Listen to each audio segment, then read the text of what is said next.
Well. Good evening, good evening, good evening, good evening, good evening. Well, actually, good morning, good morning, good morning, good morning. I am up. Why? Well, I am up because I slept late today and I slept till about 1 o'clock this afternoon. It was fantastic. You know why? My house phone didn't ring. As you all know, who's people who have been here for a while know I have a house phone. It didn't ring all morning. I slept real good. I woke up,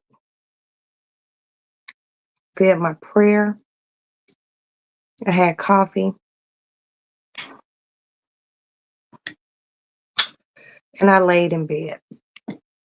Now, oh my sleeve is wet.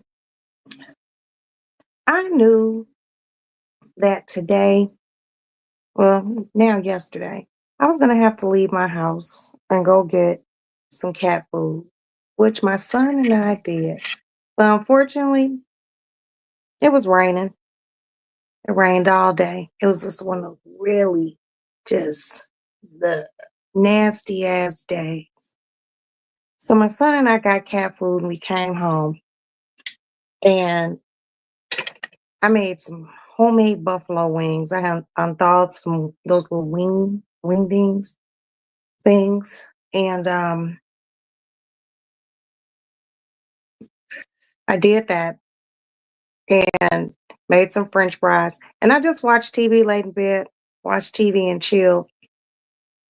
And then I was like, let me make my Thanksgiving list of stuff I need to go buy, which I'm gonna start going to buy tomorrow.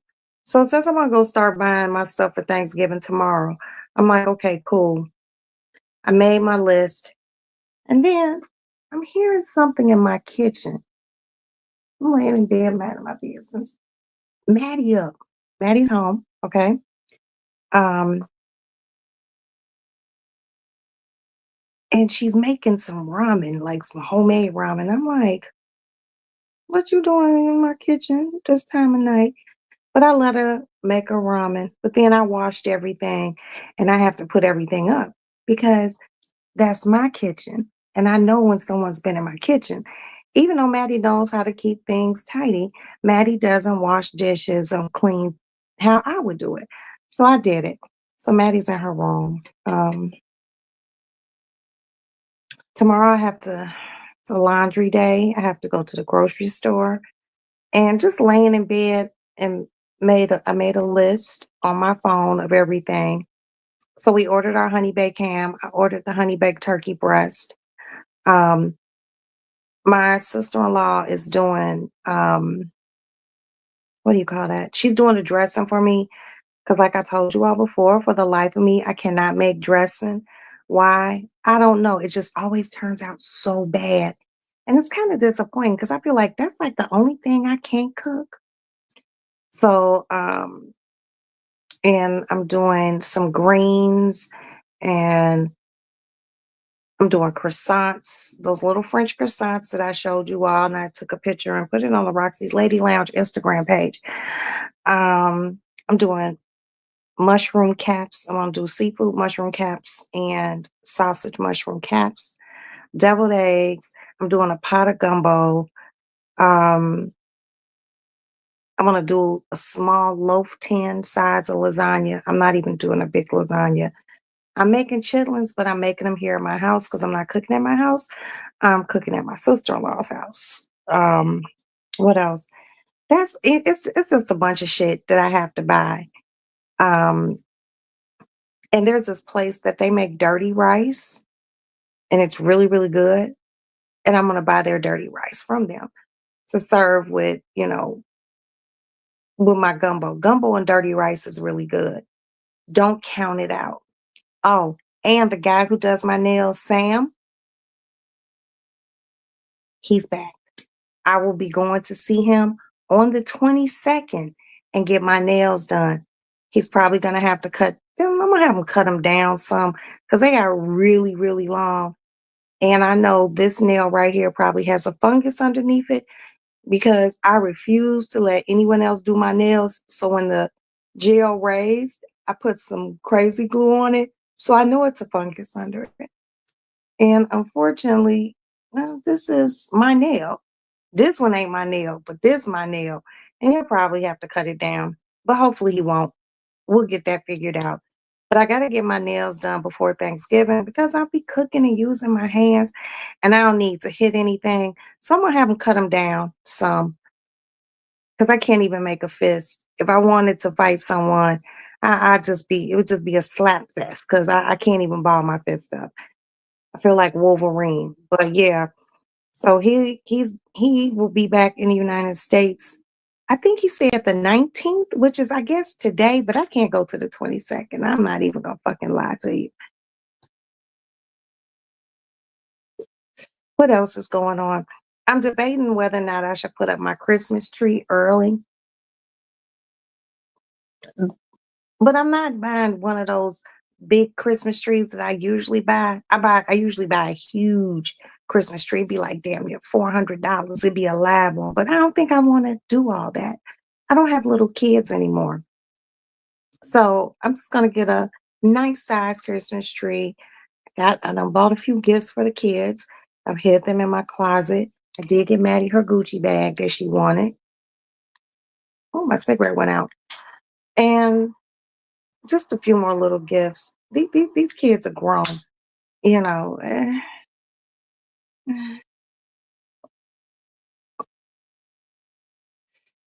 I'm not cooking Christmas. I'm going to my mother's house. She's cooking. Um, and that's really all. Shit, that's not really all that's going on. But I got some other shit going on. Ugh. When I can share it, I can share it. But right now I can't. But it's all good. It's nothing bad. As a matter of fact, it's kind of fucking spectacular.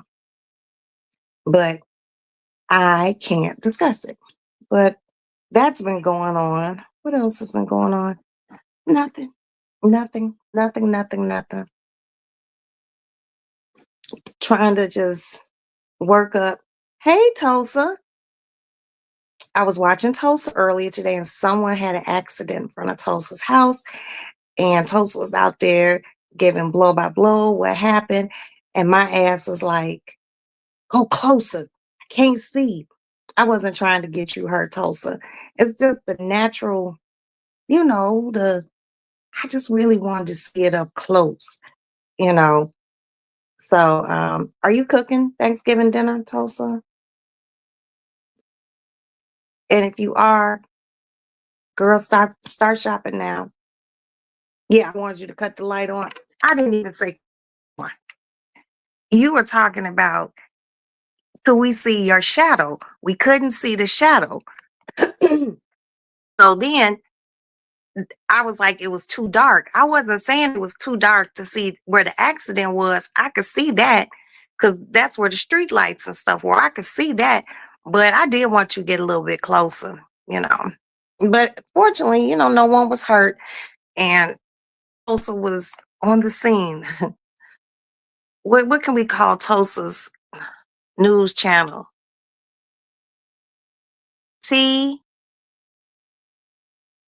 TN Tulsa Tulsa News TNN Tulsa News Now because she was on it. She was polite too. And but asked her, did she have a jack? They're like, do you have a heavy jack? And Tulsa was like, "Mm, yeah, but my husband's sleeping. I'm not gonna wake him up. Ask that lady over there. She's up all hours of the night." I was like, oh, shade, shade, shade, shade. I love it. That just goes to show Tulsa might be your nosy neighbor. Mm-hmm. Because Tulsa got those bushes and shit. So Tulsa probably be at those bushes like, but I know I'm the nosy neighbor because y'all know I sit in this room and I see all sorts of shit pop off out this motherfucking window. But yeah, but I made my list and I gotta go get some shit tomorrow. Then my sister-in-law has two refrigerators, one in her garage, one in her kitchen. So I told her, I'm gonna pick up some stuff and I'm gonna drop some stuff off at your house. Cause next week, Wednesday, I'm gonna go. I know, Toaster. So I'm not gonna be hypocritical, baby. I'm nosy too. The fuck? I can admit it.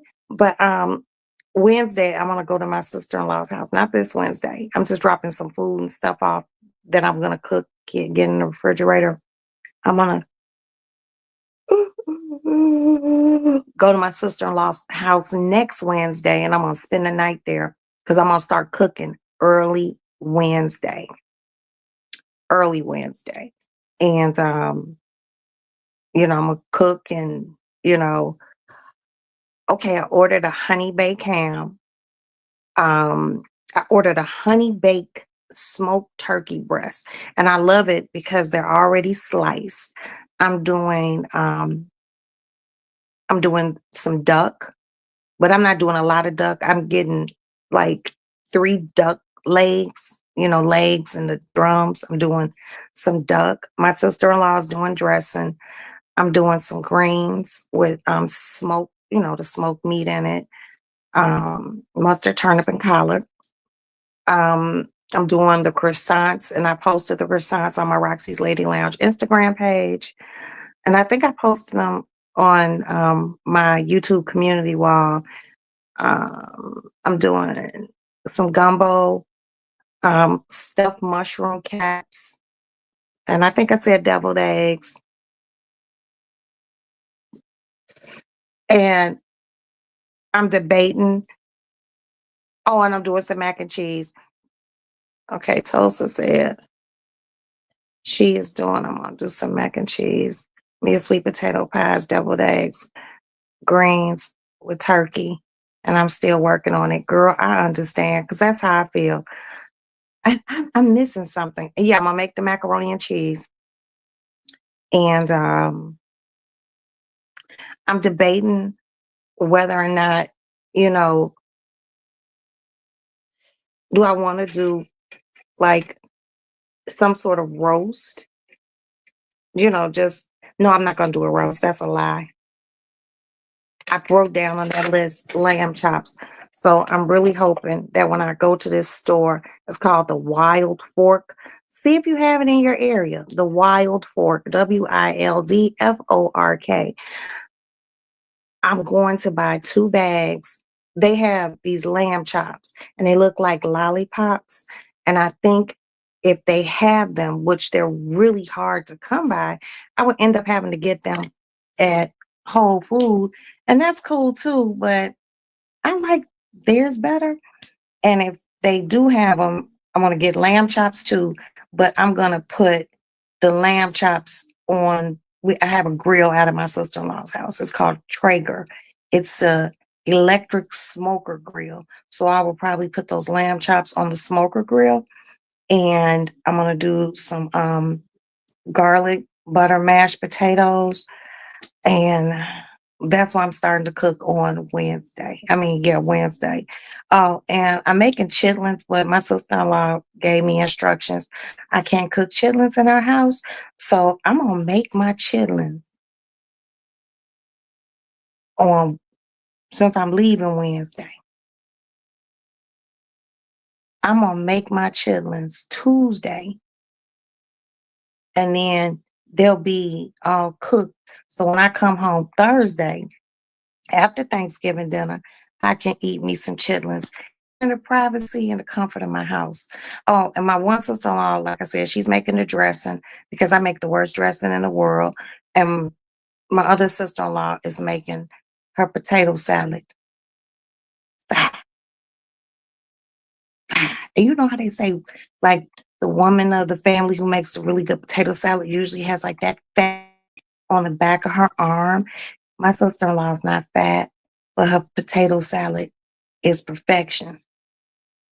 Yeah, if you need to know, Tulsa, let me know. But the secret, I think, to my sister-in-law's potato salad, I don't know how she does it. When she makes when she cuts her potatoes, she cuts them uniform in these perfect size cubes. They're not those big ass chunks. I hate big chunky ass potato salad, but my sister-in-law does the same thing. So I'm just gonna get everything prepped and cooked. Well, everything's gonna be prepped. I'm gonna put everything back in the refrigerator. So once I mix the macaroni up, I'm just put it in the refrigerator. I'm gonna get everything prepped and ready. And by the time everyone comes to dinner on Thanksgiving, dinner will be ready. We'll probably eat about 3 o'clock, chill, and then I'm coming home and I'm not cooking anything because we bring home a lot of leftovers and just food. I'm gonna take plenty of Tupperware with me because every time I go to my sister-in-law's house and we leave, oh, you love chitlins? Oh, I love you, Tulsa. Every time I say chitlins, people be like, and I be like, ain't nothing wrong with chitlins, but to each his own. I'm not gonna judge anyone. Don't judge me. But yeah, I'm not. This can be my big cook, you know. And then December's rolling around. Christmas just gonna be at home. Go to my mama's house. Eat hot sausage, bell pepper onions, and your chitlins. It's that gumbo chitlin stuff. I don't know about putting the hot sausage in it though. I don't know about the hot sausage.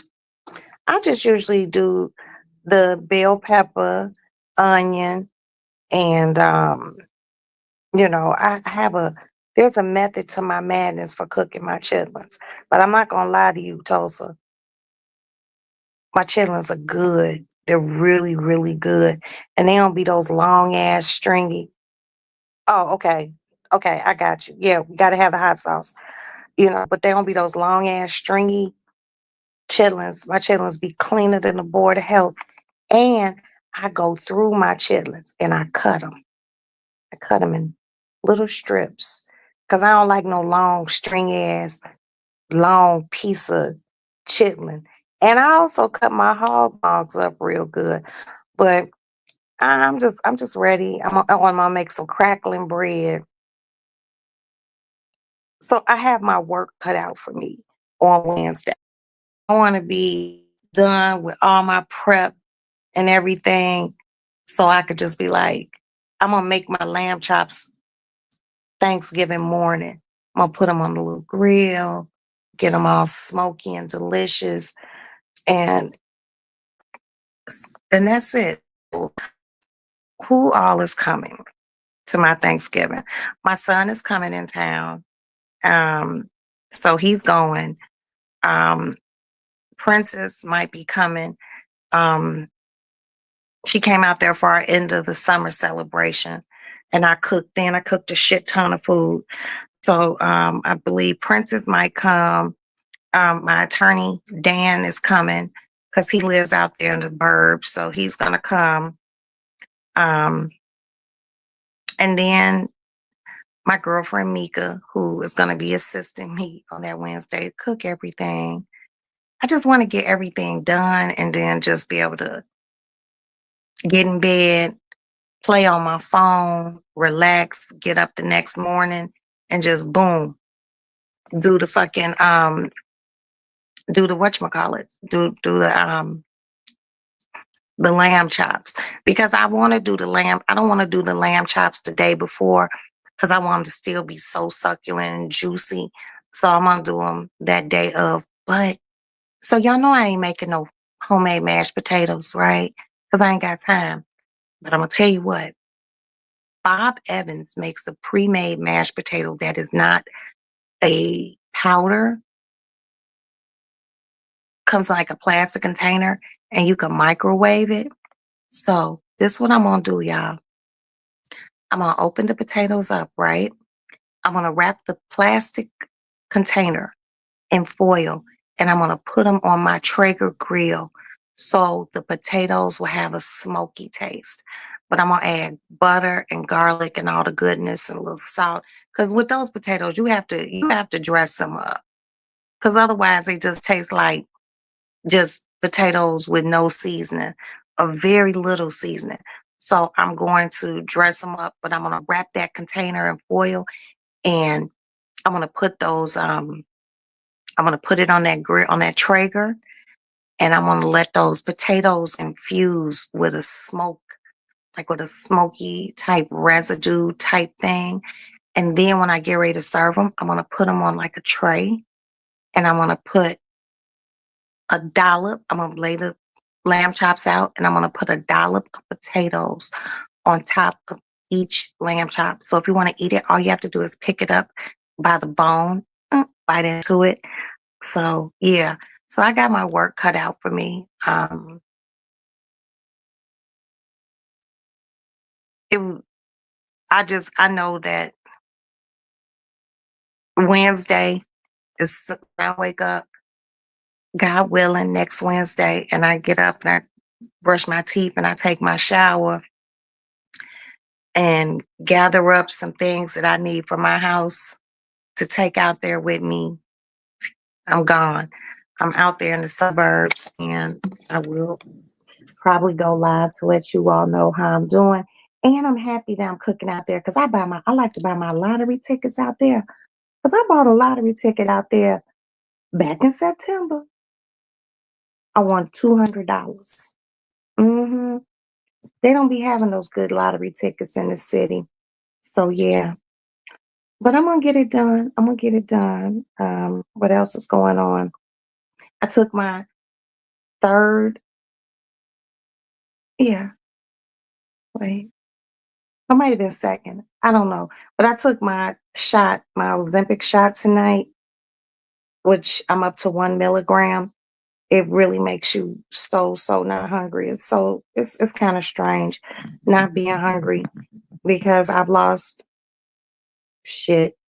Last time I checked, I was at 30, like 35 pounds. So I'm slowly coming down, you know. A bitch still likes oatmeal cream pies. Yeah. But I just don't be eating them like I used to. Ooh, oatmeal cream pies and like a half a cup of milk because I can't drink too much milk because I'm lactose intolerant. It only happened when I got older. Go figure. So yeah, I just don't eat like that anymore. These would be my eating hours. And since I don't drink like that anymore, because you all know Roxy used to drink her fucking vodka, but I don't drink like that. So I guess I just don't be having the urge to eat like that. And the Ozempic helps me not eat a lot. So, um, but I'm gonna have me a cocktail when I'm out there cooking. I'm just telling you all now. It's not gonna be a cocktail free day. I'm gonna need a little buzz to get through this. The fuck was that? What else happened? Oh, yesterday I had to go buy a tire for the car. I had to go to Costco. You all seen the look on my face.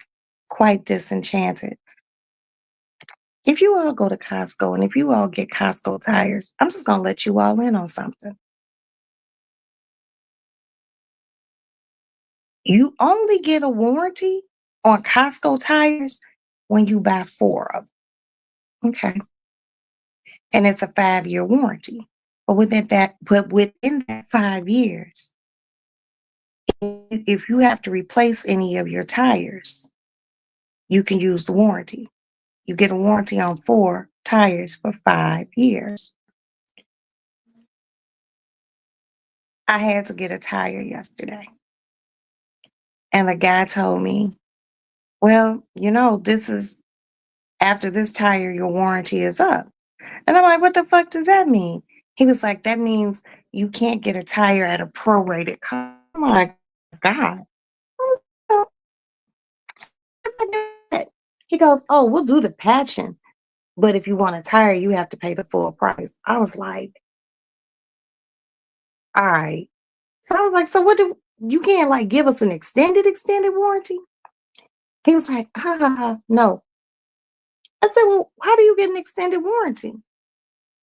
He said you have to buy 4 tires 4 new tires. I was just like, so I had told my husband, I was just like, you know, this is not gonna be a warranty. And I explained to him, he's like, oh, and I was like, you bought 4 tires for this truck? He was like, yeah. I guess he bought within a 5-year period, he went and bought 4 new tires for the truck. So I got a tire and that was it. So now it's no longer warranty. So I'm just praying and keeping fingers crossed that nothing happens. Cause then you have to pay full price for the tire.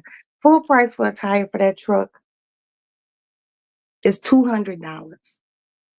You be forgetting that tires cost so much.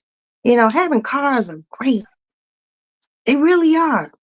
Having a vehicle is a wonderful thing. But that shit is a responsibility. Not responsibility. It's a responsibility. It's a responsibility. And this shit's expensive, you know. It is. Ugh.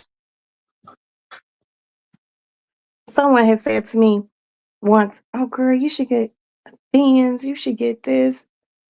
No. Mm-mm. Fuck that. I've had those cars. And the one thing about it, those motherfuckers are expensive to maintain. I'm 53. I like to be more practical with my shit. But yeah, so the tire warranty is up. I'm like, all right, wasn't shit I could do. Oh, and so we have a car. Yeah, he said that part. You know,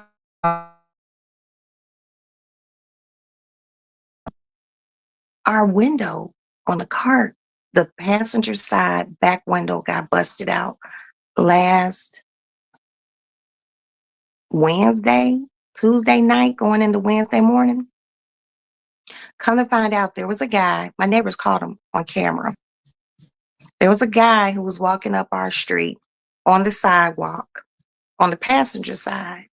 He was busting every third car's window out. When he got down by my house, nothing, nothing. He didn't take anything from anyone's car. Nothing. He walked up the street, he walked north of my street, and he busted every third. Hey, AT2, baby. He busted every third car's window out. Our car was the third car. Then right after that, we had our truck parked right behind the car. He didn't bust that car. He didn't bust the truck window out. Then he didn't. Yeah, that's real foul. Then he didn't bust the other car window out. Then the third car, he busted their window out. So all in total on my side of the block, he busted out 8 car windows. So when my husband left to go to work, my alarm goes front door. And I'm thinking he gone. I hear the thing go front door. And I'm like, oh, he must have left his badge or he must have left his gun or something. He comes upstairs and I'm laying in bed. I'm like, what did you forget? He was like, someone busted the car window out. He was like, all the neighbors are outside. I was like, they all outside for our car? He's like, no. A lot of people's cars, windows got busted out. So now he pissed. I was like, damn, wow. And he was like, I'm going to go to Safe Light. Guess what my neighbors decided they were going to do? They were going to go to Safe Light too. They were all in Safe Light at the same time. So then the dude at Safe Light, he taking them as they come in. Dude at Safe Light tells my husband, we can do it tomorrow. So he calls me back and he goes, they can't fix the window till tomorrow. And there's a lot of people in there. He was like, motherfuckers, everyone just got their window busted. So I'm just like, oh, wow. I was like, well, stop by the house. He goes, I'm going to take the car. He's like, I'm going to leave my police car at home.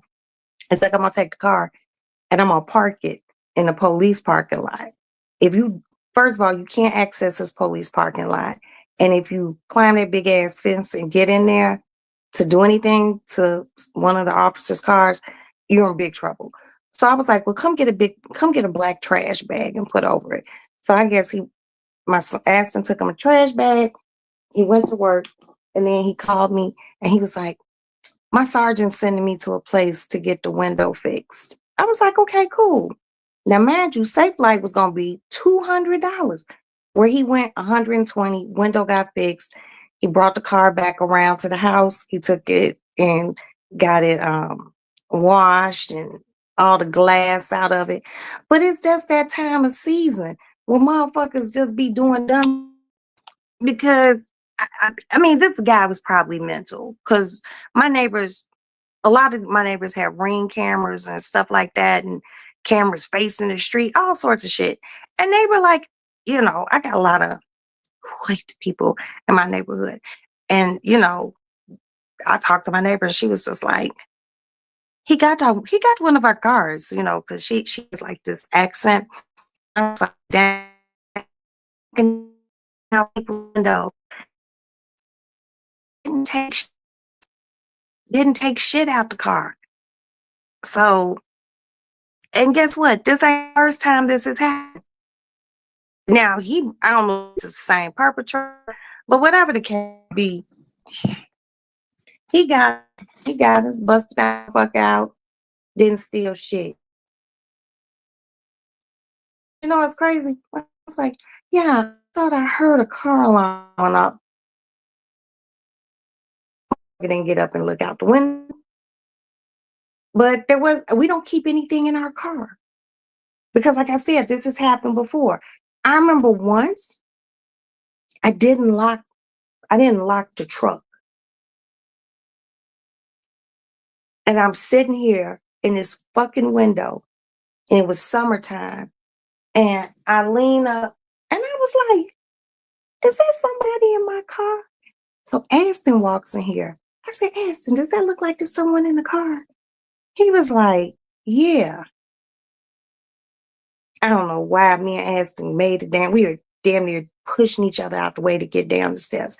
And sure enough, it was a fucking crackhead going through the center console looking for shit. And we just stood there. My son stood on the one side of the car, and I stood on the other. I was very, very ready, if you know what I mean. And he was like, "Oh," and we held him there until the police. I will hold you until the police get there. Okay, I'm just letting you know. Don't do no dumb shit in front of me. I will tell on you. Okay, I'm not going to jail for nobody and nothing. Fuck that bullshit. We held him. We did. We sure did. I was like, what the fuck are you doing in my car? And I should have locked the car. But sometimes when you rushing to get in your fucking house, maybe you gotta pee. Usually me rushing to get in the house is because I gotta pee. And maybe I just didn't, hit the thing to lock it. But just because I don't lock it, don't mean you got the right to get in my fucking vehicle. That's like when people tell me shit like my grandparents and shit or older friends, be like, oh, we used to be able to sleep with our door unlocked. I couldn't imagine it. I just couldn't. I'd be too scared. We got fucking alarm, make sure shit locked down. Cause people is thirsty. People are thirsty and people don't want to work. They just rather take. But it's the season in Chicago. And I'm sure it's the season where you all are too. All I can say is I'm praying for all you all and your families and safety. Keep your head on a swivel and just be careful because these motherfuckers is out here. And guess what? It's not just boys anymore. Oh no, it's girls too. Mhm. Just read something the other day. Some bitch was on the fucking train robbing motherfuckers. A girl. And one day she robbed somebody with a bonnet on. I like that because y'all know I love a good bonnet. But she robbed somebody with her bonnet on, and they caught her ass. And the thing I don't understand, motherfucking criminals in Chicago, probably one of the worst places for you to rob a motherfucker in the entire city of Chicago is on public transportation. They cameras so good they could see sweat on if you were sweating, they could see this, they could see the pores in your skin. They camera so good. That's why most motherfuckers who rob people on the train or the bus here in Chicago, they rob them on Monday. They caught by Wednesday or Thursday. It's true. It's true. But yeah, y'all, I made my list out. I'm just in this frame of mind. I'm ready to get my cooking done. And I hope everyone has a nice Thanksgiving. It's just, I'm thankful every day, and I'm sure you all are too. But it's just always nice just to be with your family and cook and talk shit and laugh, you know. And it's a reason for families to get together because the world is fucking busy. It's busy, busy, busy. So it's just a good reason to get together. Like I said, I'm not cooking Christmas. I'll go to my mama's house, and let her cook because she's a great, great cook. But other than that, later on today, kind of got a semi busy day, but I'm gonna knock that shit out, get back home, get in my bed. I did my little shit, my little one run today. Came back home, cooked, laid in bed and watched Hoarders because it's a new season on A&E. I don't know why that show makes me so mad. Oh my God, I just cursed the whole show. I just don't, and I be understanding it's a mental illness, but people, this one woman on there tonight, she was like, how they put the little words, like the narration words up? She started binge shopping because her husband was drinking alcohol. Then the nigga stopped drinking. He moved out because her hoarding got so bad. Took the kids, took the kid and moved out. This woman had a dead fucking animal in her house. She had boxes and boxes. The toilet didn't flush. She was pooping on top of the poop, and then had the nerve to have a fucking paper plate with the words "Don't flush the toilet" on it. How are you living? How are you living? And she said that's why she started buying shit. But here's the clink, y'all. They found when they going through her shit, they found a Rolex watch that she didn't know where it was. It was in a jewelry bag and all that clutter in her house. And she said when she bought the watch was $14,000. So on top of the $14,000 Rolex watch, they she found jewelry. Total cost, total price of everything, all the jewelry they found in her house, $61,000. $61,000 of jewelry in your motherfucking house that you couldn't find because you're a hoarder. I pray for people, but it just makes me so mad. I'd be like, my house is clean. Everything in this motherfucker. I couldn't imagine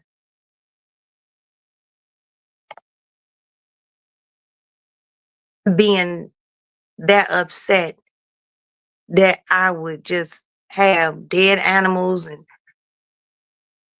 fucked up toilets. And these houses be beautiful on the outside. You'd be like, oh, that's nice. Then you open the door and you've gone to the third realm of hell in that motherfucker. She had thick ass spider webs in the house. And one of the guys, he like a counselor, like cleaner, organizer expert. He was like, I'm gonna spend the night in this house and see, That motherfucker was in that house, and he said when the lights are off in that house, he said the house comes alive. Mind you, this was in Florida. So there might have been some snakes in that motherfucker, anything. And she had dead rats, all sorts of shit. How you just live like that? And there was big turds, doo-doo turds, just in piled up. It was just crazy. It was just crazy. And you know, her family helped her get it together. And then she wouldn't get rid of the jewelry, which she shouldn't. But how the house looked after they cleaned that motherfucker out. Usually they clean those houses out and there's some furniture. There's something they could salvage.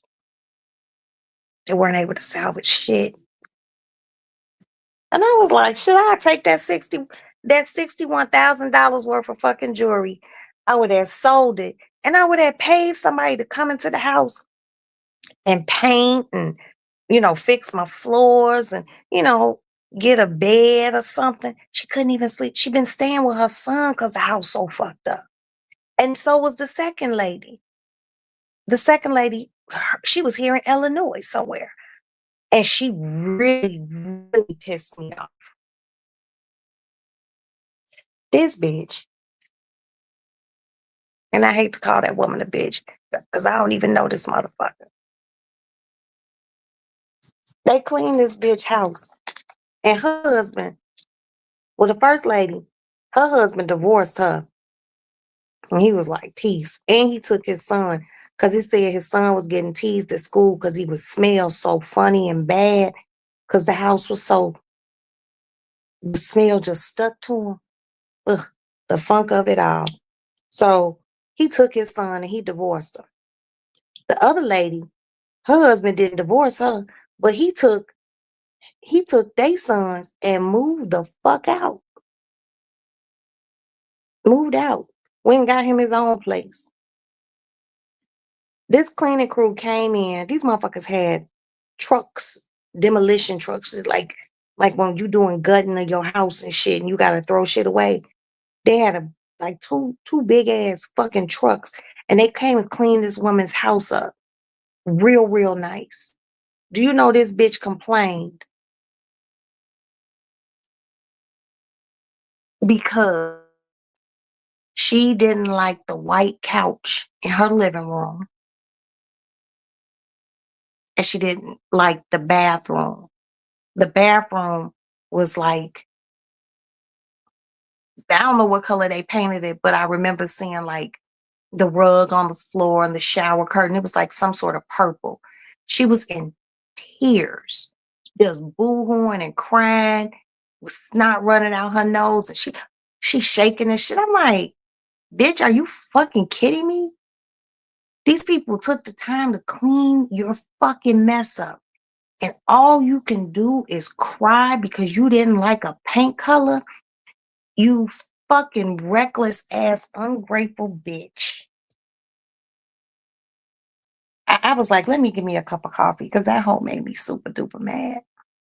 Super duper mad. I hate ungrateful people. I so do. My head is small, y'all.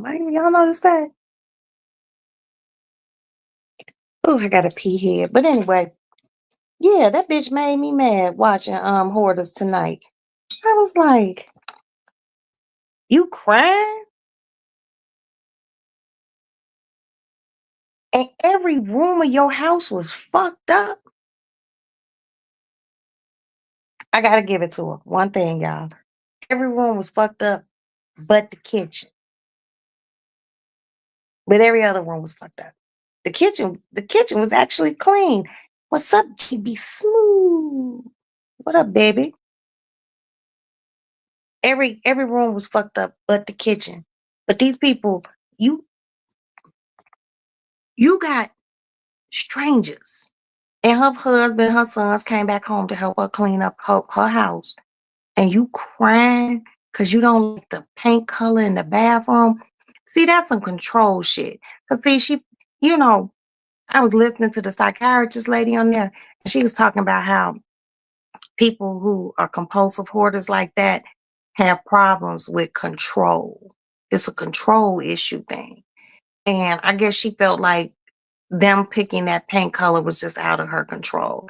And she was just crying. And she lived in Illinois somewhere. They didn't tell us where in Illinois. They just said Illinois. And Illinois is a big state. But I promise you, I would never forget this woman's face. Never. And if I ever caught up with her downtown or in a grocery store, and I'd be like, "Hey, how you doing? Where you going?" And I wouldn't say it out loud because I wouldn't want to embarrass her. I'd be like, "Oh, Lord." And then she'd be like, "Yeah, I was." The first thing I would ask her is, "Why was you crying? Because you didn't like the bathroom color?" These people take time out of their lives to come to these people's houses and clean up their homes. The first lady I was telling you about, who had the dead rats and the thick ass cobwebs in her house, these people were cleaning her house with hazmat suits on. Okay? Hazmat suits with masks, and some of the people had like full little things with the little visors on them. These motherfucking people had like rubber boots that came up to your knees, and they were cleaning the shit up with shovels. The house was so fucked up. The carpet that was there was just disintegrating. She had a mattress that had disintegrated down to the fucking coils. And another thing, I guess that pisses me off when I watch hoarders. They all want to micro at a yes, baby, yes, it is. They want to match the people who are there cleaning the house, and they give these people so much pushback, just pushback, pushback. Like, oh no, you can't throw this away. Like the one lady, it was like something that was chipped and all fucked up and it had like rat pee and rat doo-doo in it. And she was still trying to come up with reasons to fucking keep it.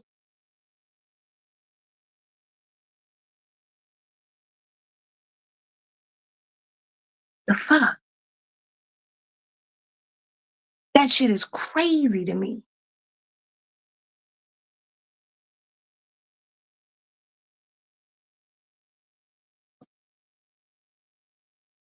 And I watch Hoarders every Monday at 7 p.m. I have become an older woman and I just have a way about myself. I got my TV shows all mapped out and shit, what I like to watch. But Monday is always very hard for me because watching Hoarders just does something to my soul. I don't understand mess. I don't, I'm a firm believer that everything has a place in the universe of your house. You know, I, you know, that would just drive me crazy.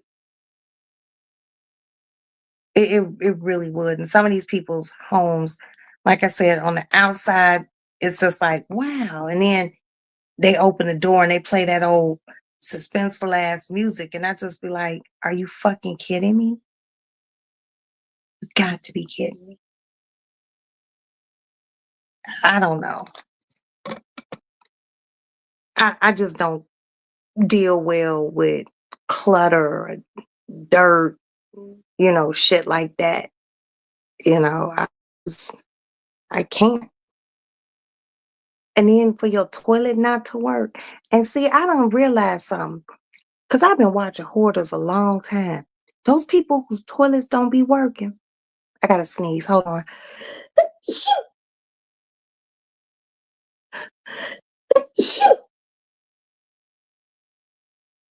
Okay. Those people whose toilets and shit don't be working and they haven't worked in a long time, I'm gonna tell you why the toilets don't get fixed. Cause the house be fucked up, and it ain't like they ain't got the money to buy to get a plumber in that motherfucker. You got money to buy a bunch of bullshit that you done bought the same thing a million fucking times. They don't get those toilets and those bathrooms and stuff fixed because they know if they bring an outsider in the house and they see that shit, they it's embarrassment for them.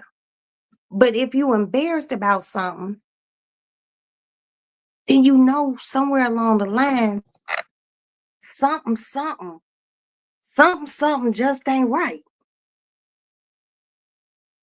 I seen one where a chick had been pooping in shopping bags,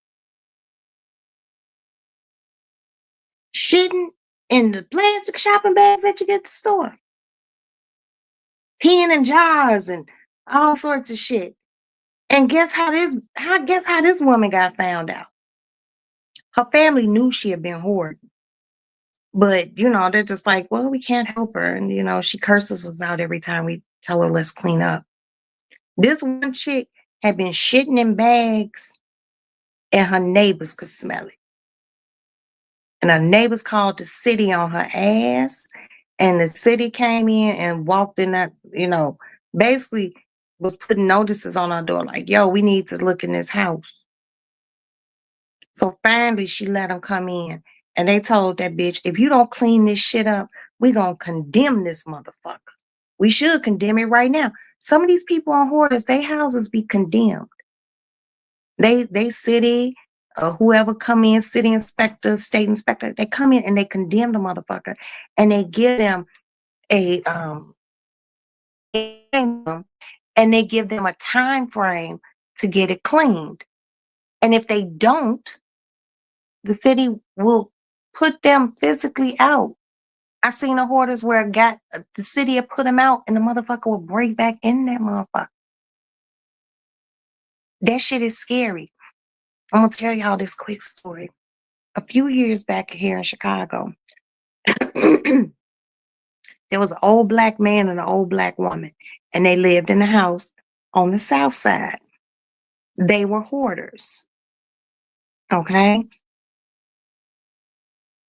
Their family hadn't heard from them in days. I guess they had been calling, they didn't answer. I guess they go over there to check on their family. How come this is what the story said. I guess a pile of books and magazines, and there got to be a hell of a lot of books and magazines to fall. They fell either on the husband or on the wife. But then the other spouse came to try to help get the books and magazines, newspapers, whatever, because they keep some shit. They tried to get the one was trying to help the other get the debris and shit off of them, and then they got trapped because another pile of something fell on top of them, and they came.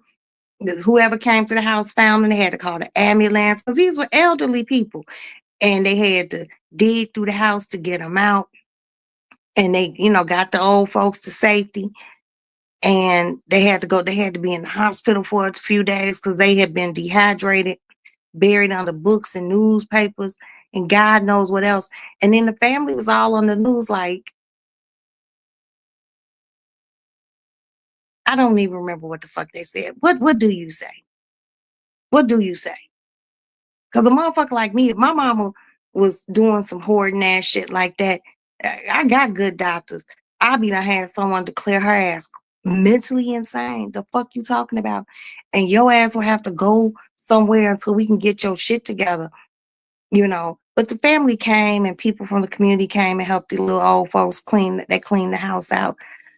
But I guess it's bad when you codependent on somebody and you all are hoarding together.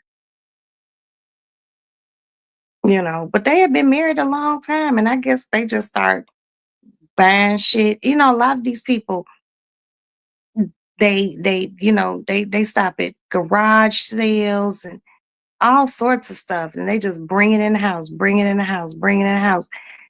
When is too much too much? Too much is too much when your house start falling apart. When you got wild animals living in your house, when you got rats and roaches and shit in your motherfucking house. We get those long ass centipedes. I go crazy seeing those. I probably might see 3 or 4 in a whole summer. They creepy and they got too many legs. That drives me crazy. So just to be in a place where it's roaches everywhere,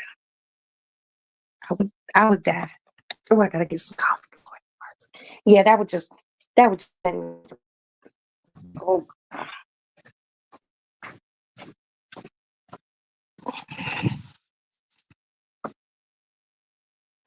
that would seriously do something to my psyche. I don't think I would be able to just. Oh. And it's always, it be the middle-aged people that piss me off the most. The motherfuckers who's somewhere in their fucking 50s or so, and they be, they children and they sister come over and they be trying to help them, like, Mabel, we gonna help you clean this shit up. And the bitch be having an attitude. Fuck you got an attitude for? This how you living. And then, they don't be wanting nobody to come in their house and shit like that. Some of these people, families, done said some shit like they haven't visited, their sister's house in 10 years and shit like that. Oh, it'd be sad. But I'm telling you, me being me, shit, I would go crazy.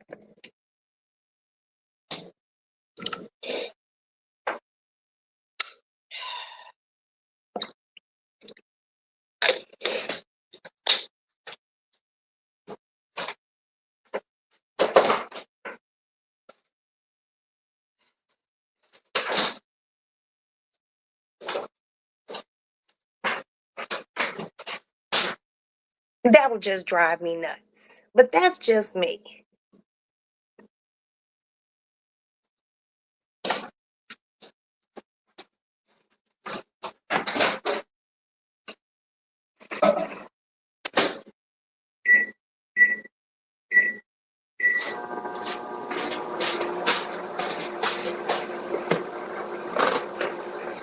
Hold on, let me blow my nose.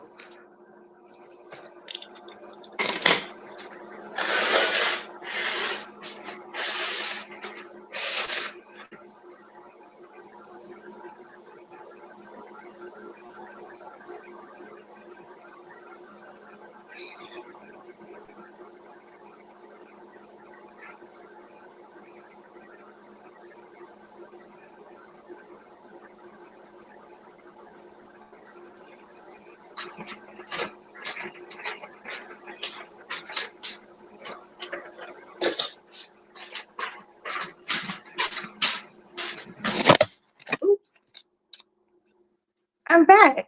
I had to blow my nose. But yeah, I mean, and I'm not trying to be a bitch. I sympathize for people with all sorts of mental illness. You know why? Because we're all a little mental, you know? But when you boo booing in bags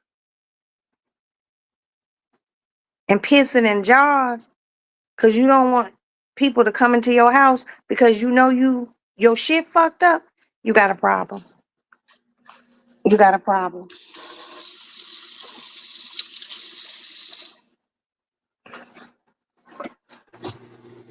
And when you have a problem, you have to try to conquer it or get some help for it.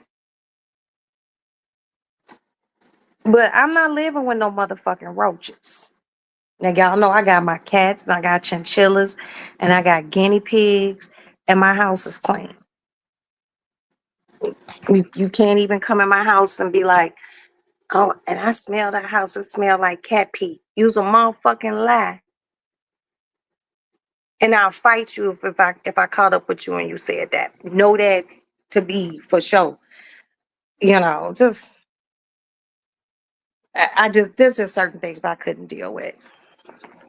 And like I said, one of my biggest sources of contention with watching it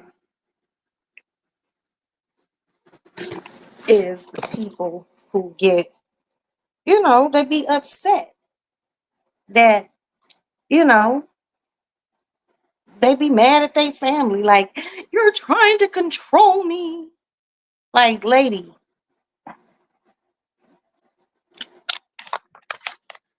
I seen one. Ooh, that coffee bubbling. I seen one. This lady was a cat lady. Now, I'm a cat woman. You all know I love my cats. But she had a cat, I guess, that she adored. The cat died. Mhm. Why did she put the cat in a shopping bag and put it in a freezer? I was like, well, I'll be damned.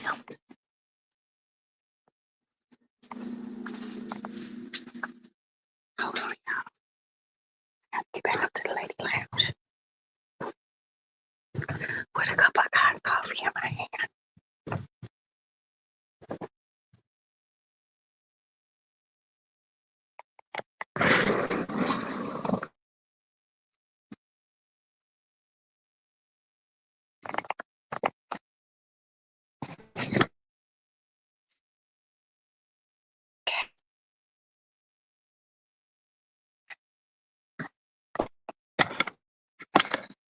Now, this particular one, she had a lot of cats.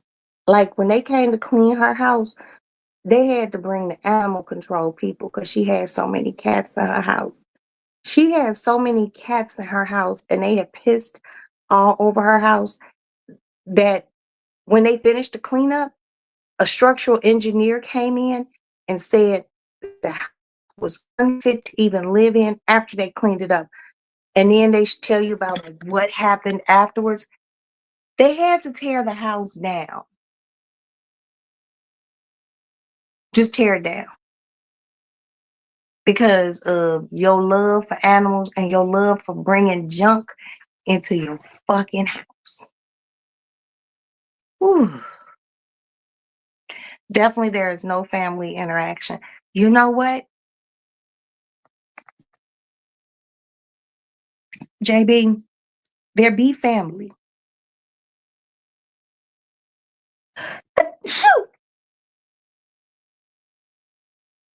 Excuse me.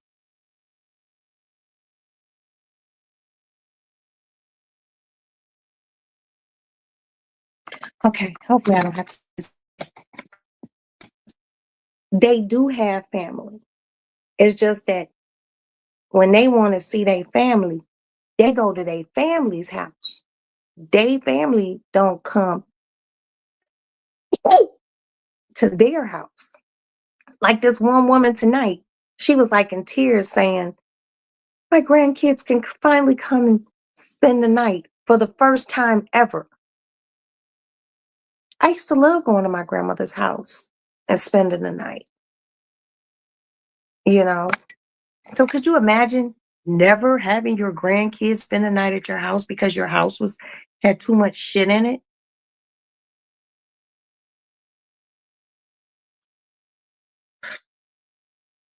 I don't know why I torture myself by even watching Hoarders. It's just my shit. I like watching it. And maybe I shouldn't. It's just hard. It's hard to not watch it, you know. And I like the After Hoarder show where, my son visits me every day before he goes to work. Oh, see, that's good. Good. Because that's what a parent would want their kid to do. You know, I might not talk to my mother every day, but I text her every day. Oops, one of my earrings fell. I text my mom every day, and I send her pictures of food and clothes and cookware and whatnot, and news clippings and whatnot. But when you are a hoarder, you might not want your kid to come to your house. And that's what I found a lot of these people do. It's like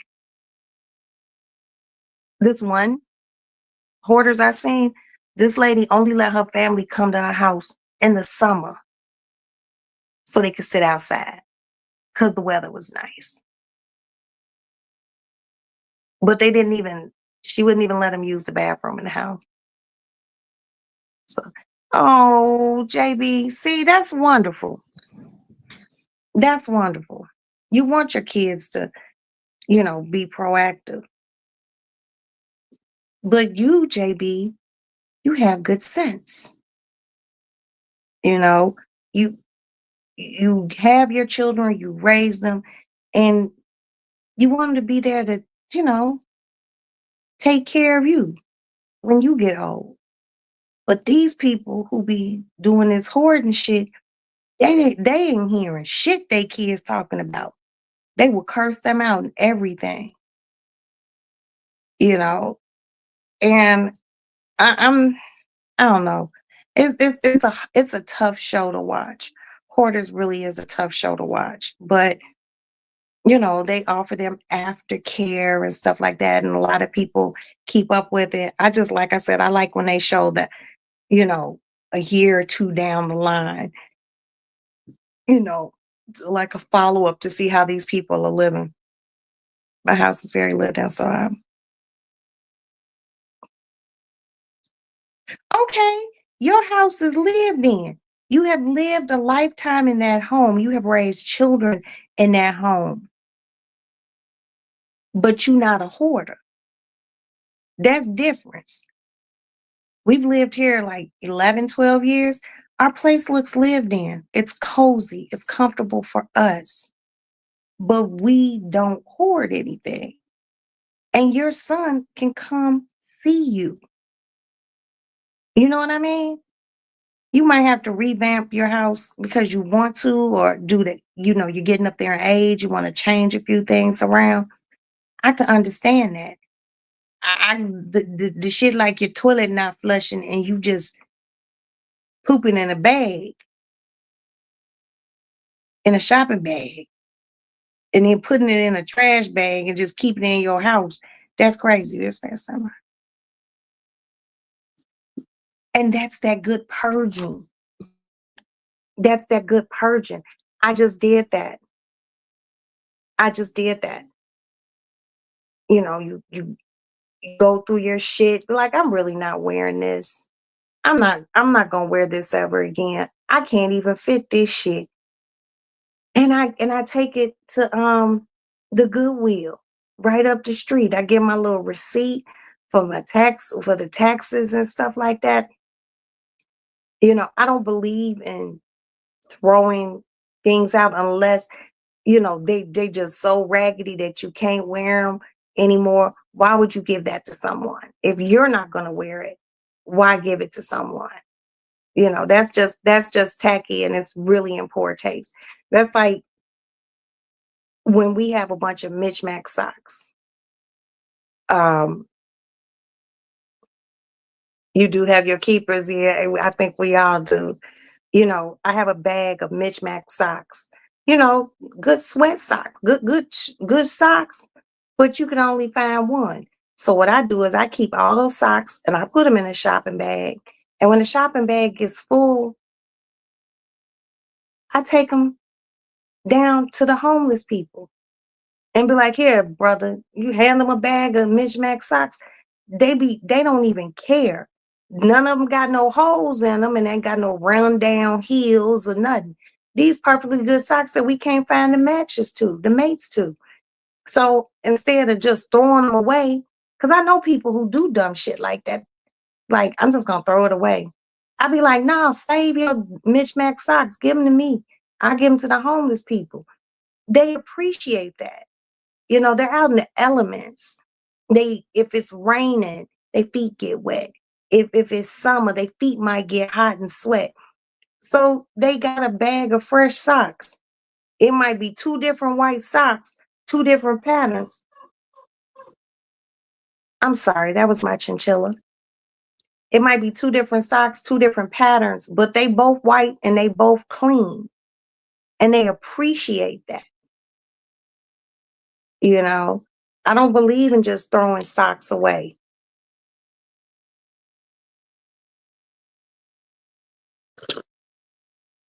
One of my neighbors, she had posted on our community thing, like she was doing her getting all her stuff out and she was going to be buying all these blankets.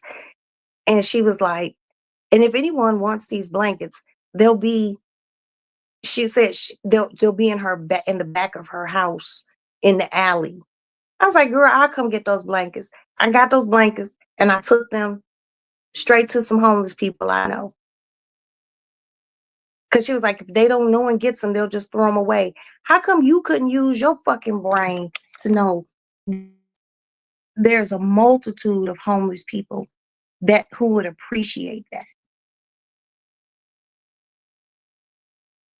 You know, think. But no, I don't throw socks. I just accumulate a bag and give them to someone who needs.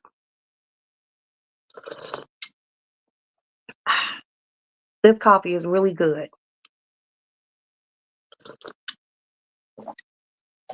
But yeah, just the fact that that woman had $61,000 in jewelry. Oh, you know, those whorehouses, those motherfuckers find money. I seen a hoarder episode of Hoarders. I do not know how much money they found in this old man's house. He was an old man too, but it was a lot of money. They were finding money in bags. They were finding change, you know, coins, quarters, nickels, dimes, pennies. Motherfucker had enough. I think this man had enough money once they cleaned the house out. He had enough money to get the house, you know, fixed up real nice. He had money that, and he didn't even know that he had this much money in his motherfucking house. I find $2 in my fucking sweatpants pocket doing laundry. I feel like I hit the jackpot. You know, I don't know. I don't know. I don't know. That's just me.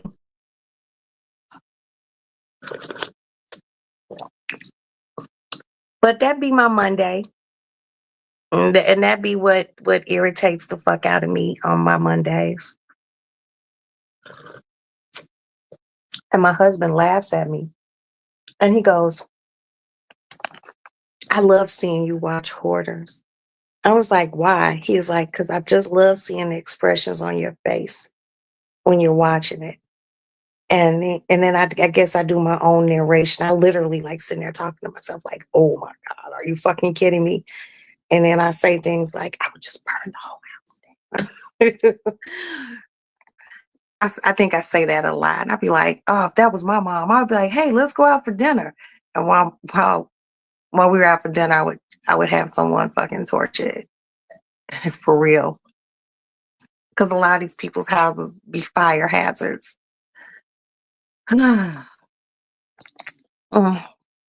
But tomorrow night is another TV. Well, today it's just gonna be another little TV day for me, and I'm just gonna do my laundry and come home and watch TV. And I'm making some fish. And if I can figure out how to share this fish recipe, I'm gonna figure it out, you all. I want it's hot honey fish, and it's a dry and a wet batter fried up with French fries. This will be day 2 with me making some French fries, but that fish looks so good. Ooh wee. So that's what I'm gonna make later today. And then Wednesday, I have something to do Wednesday. but I don't remember what it is. What do I have to do Wednesday?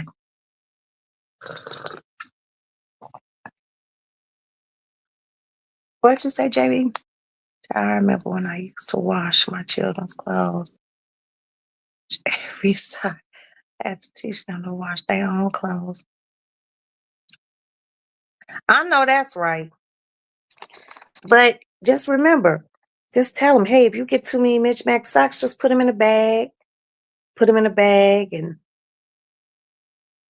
give them to somebody. Somebody will really appreciate it. You hate salmon. You need a new recipe. Oh, you have salmon. Oh, look at me.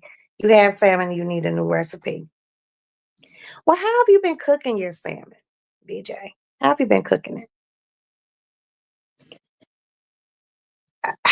I like salmon, but this fish that I seen this recipe for, I believe it was cod, and it was fried. These are very thin salmon pieces. They're thin. Ooh, you know what you could do if they're thin? You can probably thin them out more, like make them almost put cuts in them where you can lay them out flat, like like breakfast salmon. Okay, then how about stuff them? If you can roll them, you know, like pinwheels, you can put spinach. You could take like unseasoned breadcrumbs, spinach, and some sort of cheese, and you could put it in it, and you could roll the salmon, and then you can close it with either some sort of skewer or toothpick, or you could use butcher's twine. Just have to make sure it's wet. You wet it first and you tie it around. So it will be medallions. It'll be like salmon medallions. And then you could just season them, you know, and you season the inside of the salmon before you roll it up in the medallion. And you can like pan fry it with some butter in a skillet, and let it cook the rest of the way in the oven so it can get a crisp. And then you could take like some fresh shallots and chop the shallots like fine, real fine, and just put fresh shallots on top of it. And I guess you could serve it with, oh, you got to cook it with some wine, like a white wine. That's when you put it in, after you brown both sides and you put it in the oven so the sides can really cook, because with, you know, you're rolling it up. It's like medallions. If I could find a picture of what I'm talking about when I go on my phone, send it to you. Or I'll post it on my Roxy's Lady Lounge page, or I will put it on Instagram, Roxy's Lady Lounge. You could stuff it, or shit, if it's skinless, you could take it, and if you got a food processor, put it in a food processor and give it a few spins and fucking make some fresh salmon croquette patties. Some salmon croquette patties with some rice, and if it's for breakfast, you can scramble or fry you an egg, have a piece of toast. Or if you want to make a salmon croquette for like dinner, you could do a salmon croquette with rice. You can melt some cheese. Melted cheese on top of salmon croquette is really good, and some broccoli.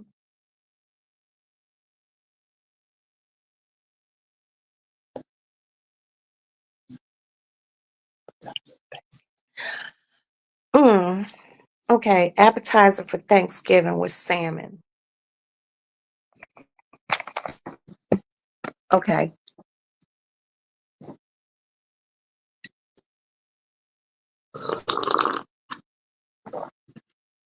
take the salmon, cut it up in cubes, okay? About the size, if you're gonna like serve it as like a little appetizer for Thanksgiving, cut it up in cubes, right? Put it in a bowl, put a little olive oil or avocado oil on top of it, lightly drizzle. Take, if you have ginger, like ginger paste, yeah, you could do the salmon croquettes, little tiny salmon croquettes. But like I was saying, chop it up in cubes, put some ginger on it, and put some teriyaki, salt, and white pepper, not black pepper, and incorporate it with your hands. Put some saran wrap or a lid on it, put it back in the refrigerator and let it sit in there in the refrigerator. And then you could take it out and you can cook it in the stove or on the oven or on the stove top. And then you could take, if you want, like, if you have like toast points, you could put it on a toast point with like a maybe a slather of, of mascarpone and sit it on top of it. That way you can have the sweet and the savory. Yeah. But then you can also make salmon croquette balls. Instead of making them flat, you make a bunch of little balls, fry them up, and then just put them shit on a in a serving bowl and have everybody just get a toothpick and pick them up with the tooth.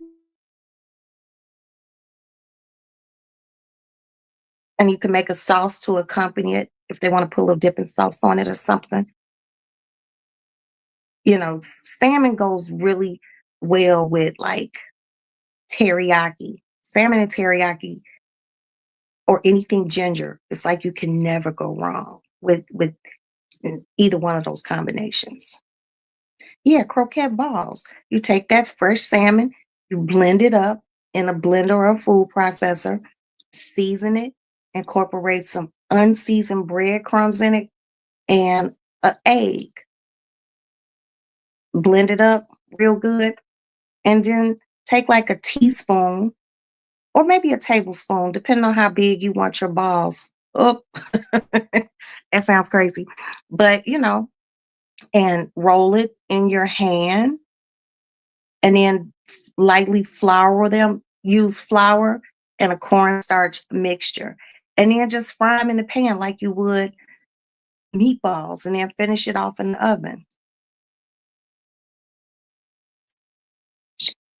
See, you already have what you need.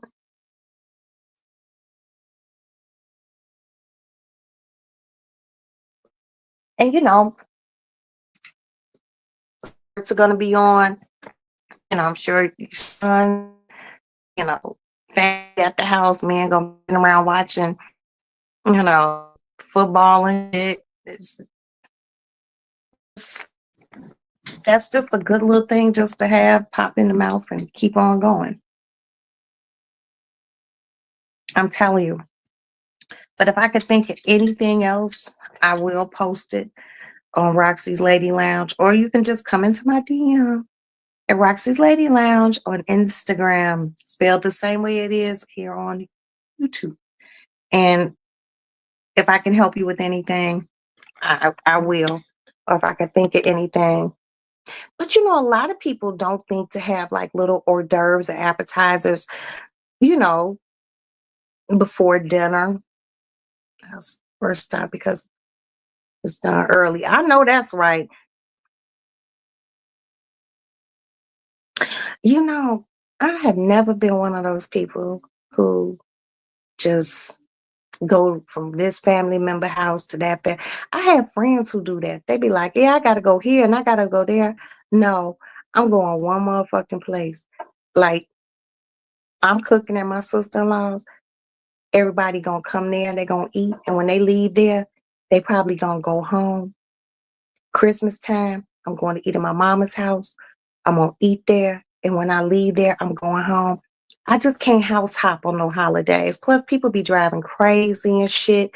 Motherfuckers be drunk. No. And plus, after eating Thanksgiving dinner, you get that itis. The itis kick in pretty strong. And I found out what people get tired. I'm just sharing this with you all so you know. It's the turkey, y'all.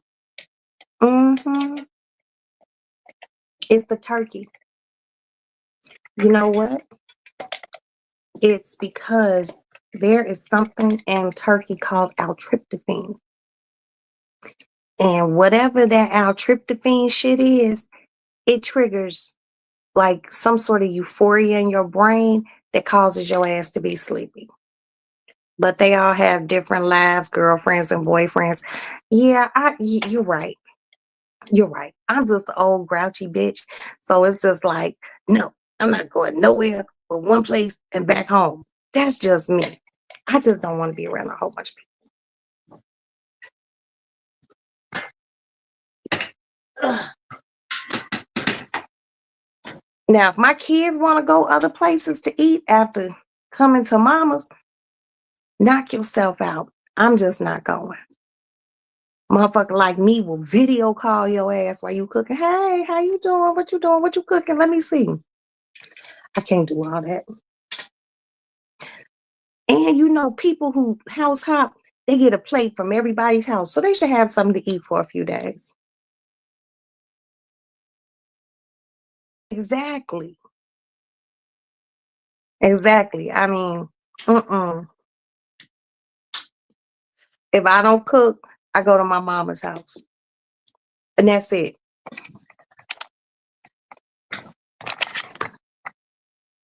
And if I just go outside, like if I gotta run to the corner store or something, go get me a pack of cigarettes or something, or run to the gas station on Thanksgiving, I just say hi to my neighbors, happy Thanksgiving. I'm not doing all that shit.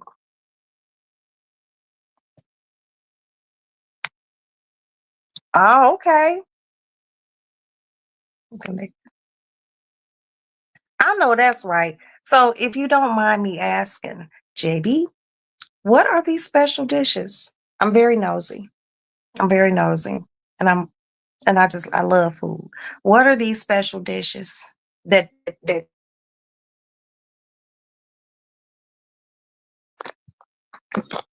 I'm not gonna lie to you. I don't have no special dish, but my macaroni is fire. I put a lot of love and energy and good grated cheese. I buy the cheese on the block, be grating the shit out that cheese. And I make really good greens. I mean, really good greens. My greens so good you could just eat the greens and a piece of cornbread, and it's a meal.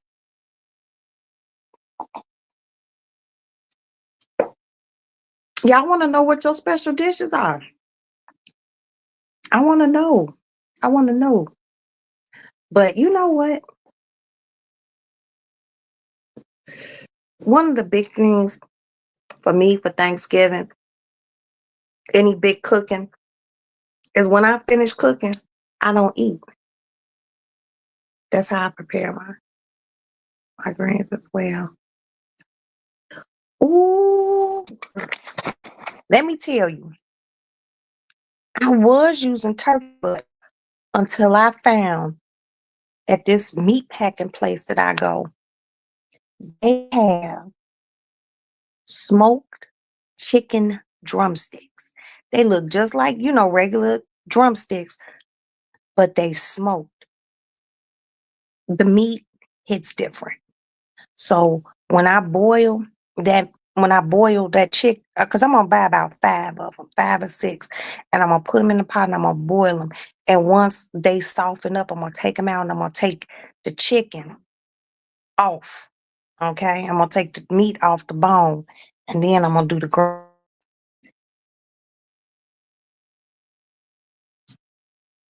Ooh. Now I'm gonna tell you,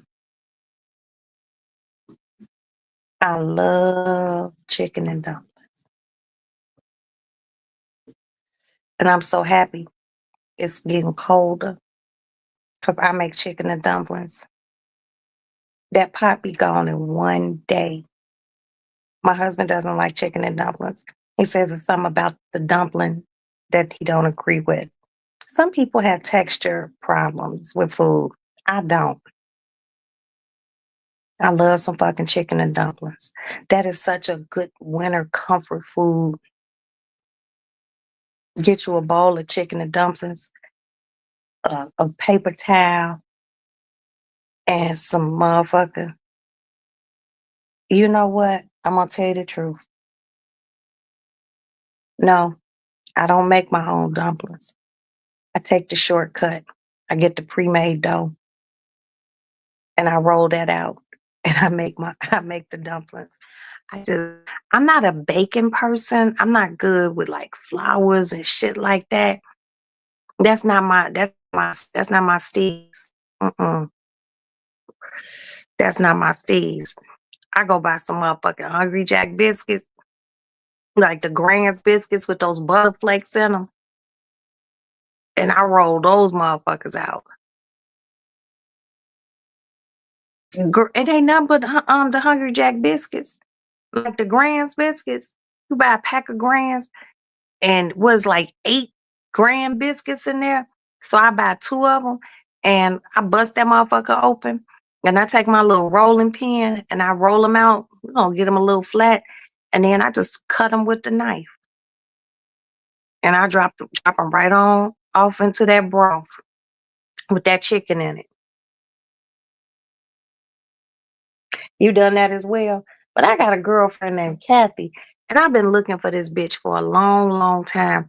And if anyone knows a white girl named Kathy Jeffries, she from Mississippi, and she got red hair.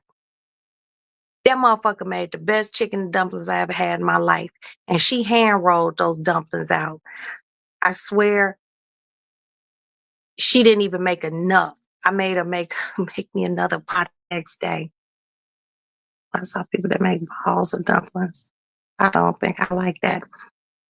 Um, I don't I ain't never made the balls, but I've had dumplings like, that were more shaped like balls. But shit, it all eats good and it all goes down the same way. But I'm loving the fact that, like I said, it's getting cold,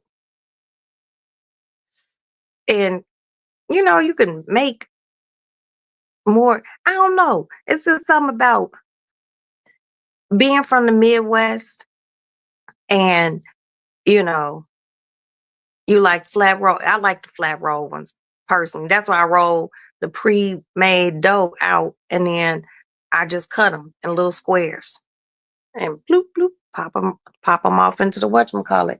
But just the wintertime, you know, wintertime is pot roast with potatoes and cornbread. It's all your smothered dishes that you want to eat because you got to put it in the oven and let it cook. That I'm not gonna lie to you. I'm really thanking God for this Ozempic. I haven't had any side effects. Knock on wood, and thank you, Jesus. Because wintertime is when I always put on a mass amount of weight. Wintertime cooking, like I'd be throwing down in the winter.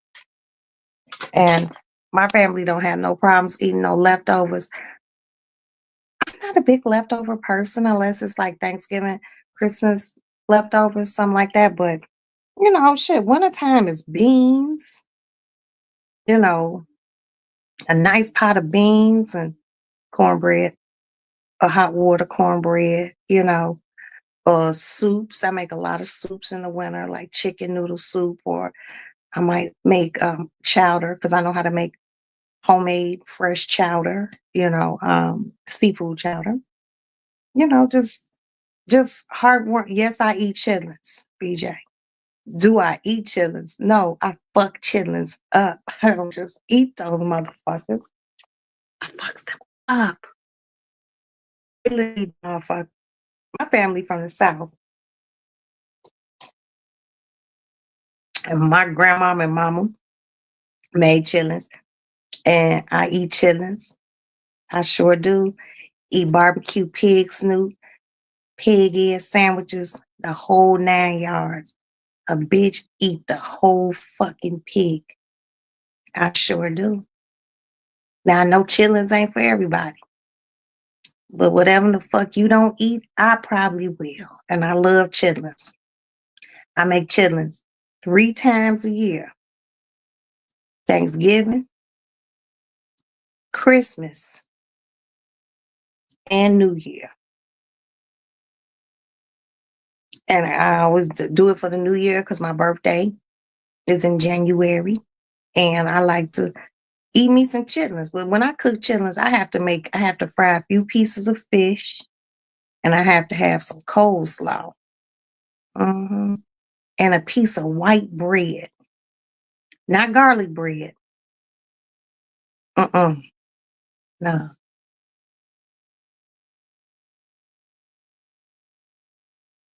but I can't wait. Mm-mm-mm. Let me tell you, BJ, I have a process for making my chitterlings.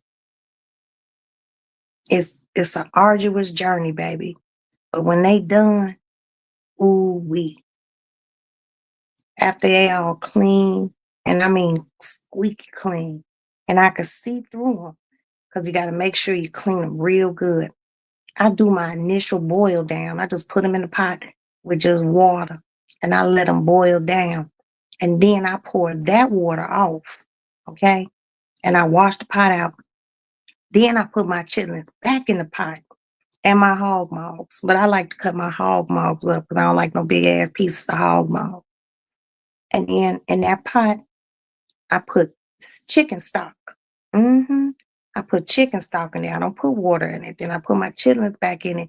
Then I season it with the salt and pepper and my red and green bell pepper and my onion and my bay leaf, and just hit it with the seasonings that I want to hit it with. Some sweet paprika, and just put some garlic in that motherfucker, garlic clove, a whole motherfucking garlic clove, and I just let those motherfuckers cook and cook on low and slow, and I go stir them and whatnot. And if I see a little oil on top of them, I take my big spoon and I go across the top to skim any extra oil off. Shit, I cook my chitlins probably all day long. When my chitlins is done, I promise you, and if it was not late, I would get this woman on the phone. She is my good girlfriend. Her name is Antoinette, and she came to my house one year for Christmas dinner. And when she came in my house, her man, because I ain't making nobody's plate. We are back in the kitchen. She goes, "I thought you made chitlins." I was like, "Girl, I did." She was like, "What?" And I was like, "There they are." I opened the pot. I said, and she gave me her fork, and I gave her two little pieces of chitlin. And I ain't gonna lie to you. You remember that commercial back a long time ago in the 70s where they had the Indian man and he seen all the trash and he had that tear roll down his eye? She tasted my chitlins and she literally almost cried. She was like, "Bitch, these the best chitlins I ever had in my life." And you know what I said, BJ? I know, I know.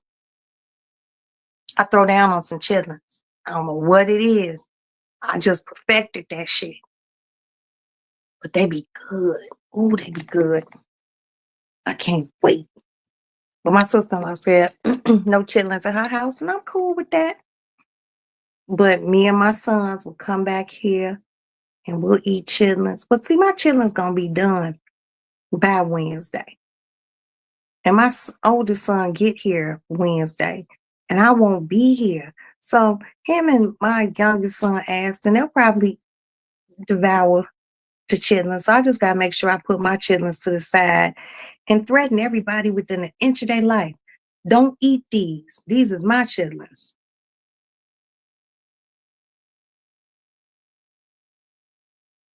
Yep. Got to use all of that. And what I do is I take it and I take some butcher's twine and I take some cheesecloth and I put all those seasonings in that cheesecloth and I tie it and put it like in a little bundle, like a little sachet bag, and I just drop that in there. That way, when I get ready to take it out, I ain't got to fish through it to find it. You know what I mean? It's all in one little bundle. I just go in there with little tongs, bloop, throw that motherfucker away. Hmm. Yes, yes, yes. But when I'm making my chitlins on Tuesday, because I'm gonna clean them Monday and I'm gonna cook them Tuesday, I will go live. You know, I will go live and hopefully, yeah, BJ, get you some cheesecloth and butcher twine. It's in the little aisle at the grocery store where they be having all the bacon shit and whatnot. Baby, this shit will make a difference. That'll make a difference.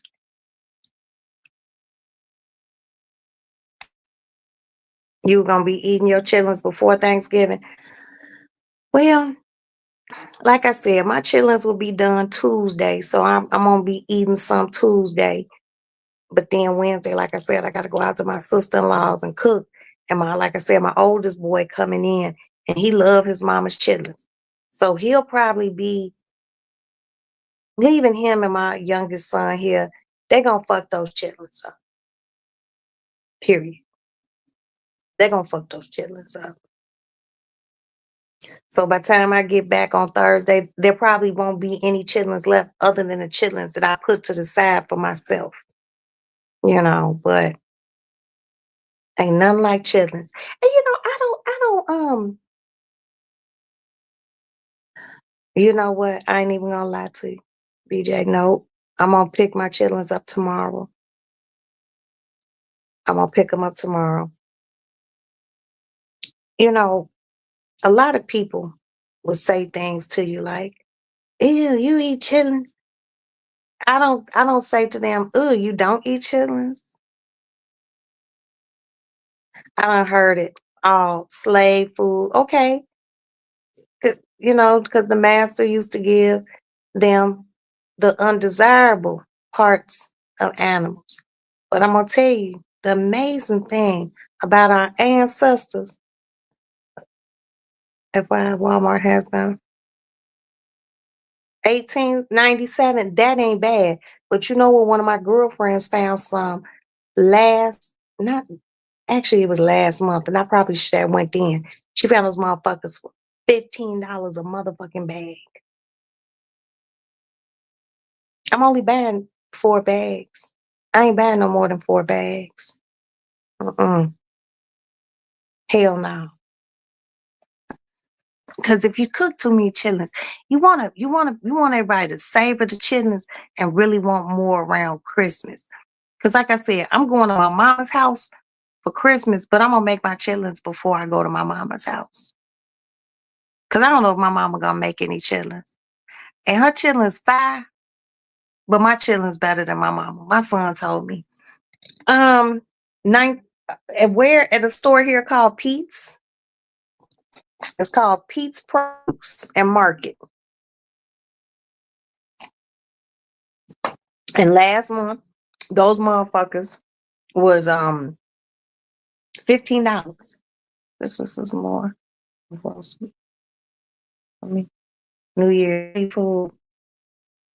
Yeah, I don't know what my mama gonna cook. My mama always does like the crown rib roast and all sorts of shit. Beef Wellington, some old way out there shit. But hell, I'm gonna go over there and eat. Fuck it, as long as I don't have to cook. You know, the wonderful thing about having older children, you don't have to be buying a whole bunch of Christmas gifts. You know, I did buy Maddie's Gucci bag. I got her bag. Like I'm gonna get her a few more things. Get my son a few things. That's it. Kids grown.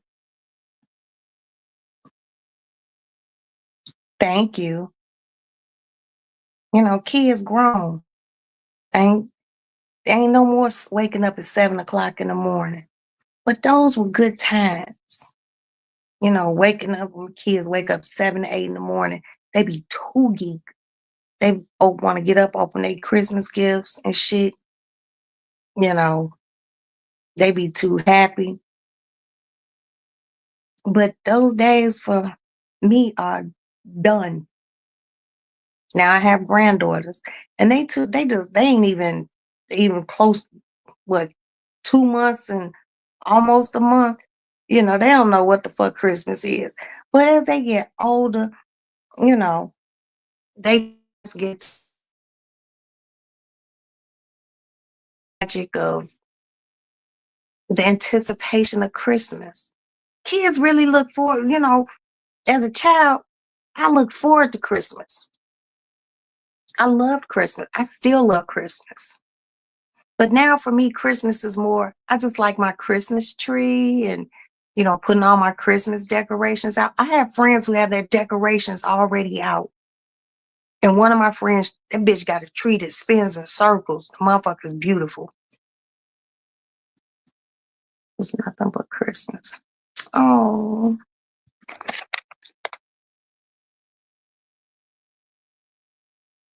oh,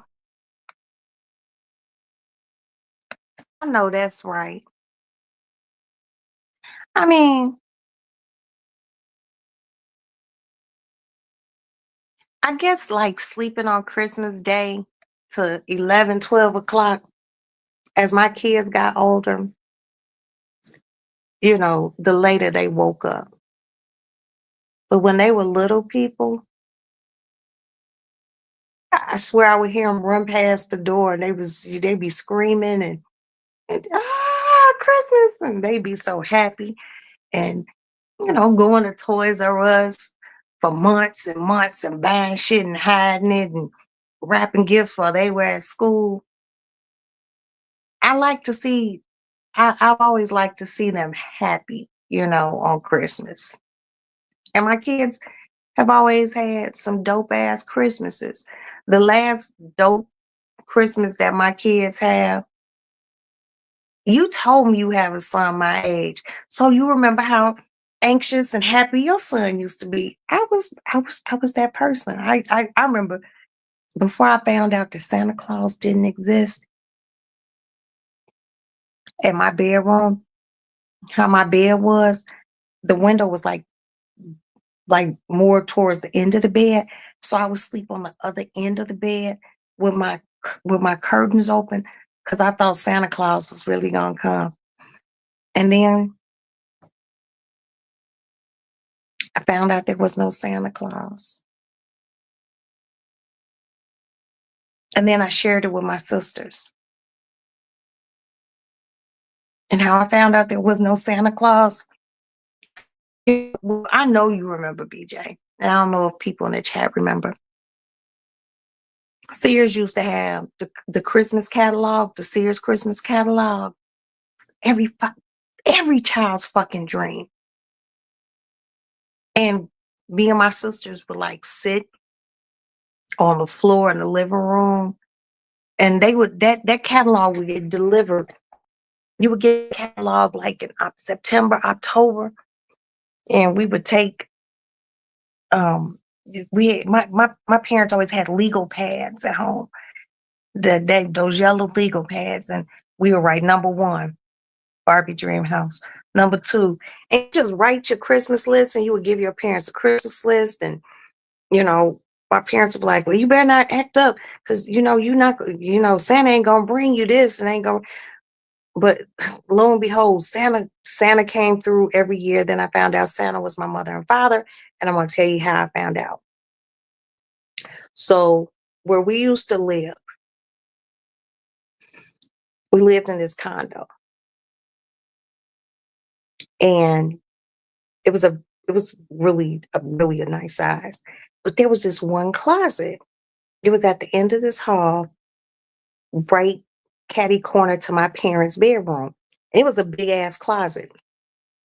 But it was so big, there was a filing cabinet in there, and My parents kept a they used to call them let out couches or rollaway beds in there, and my parents kept it in there for guests. So if somebody was coming to town, they would bring the extra bed out. I would have to give up my room, go sleep in the room with my sisters or some shit. And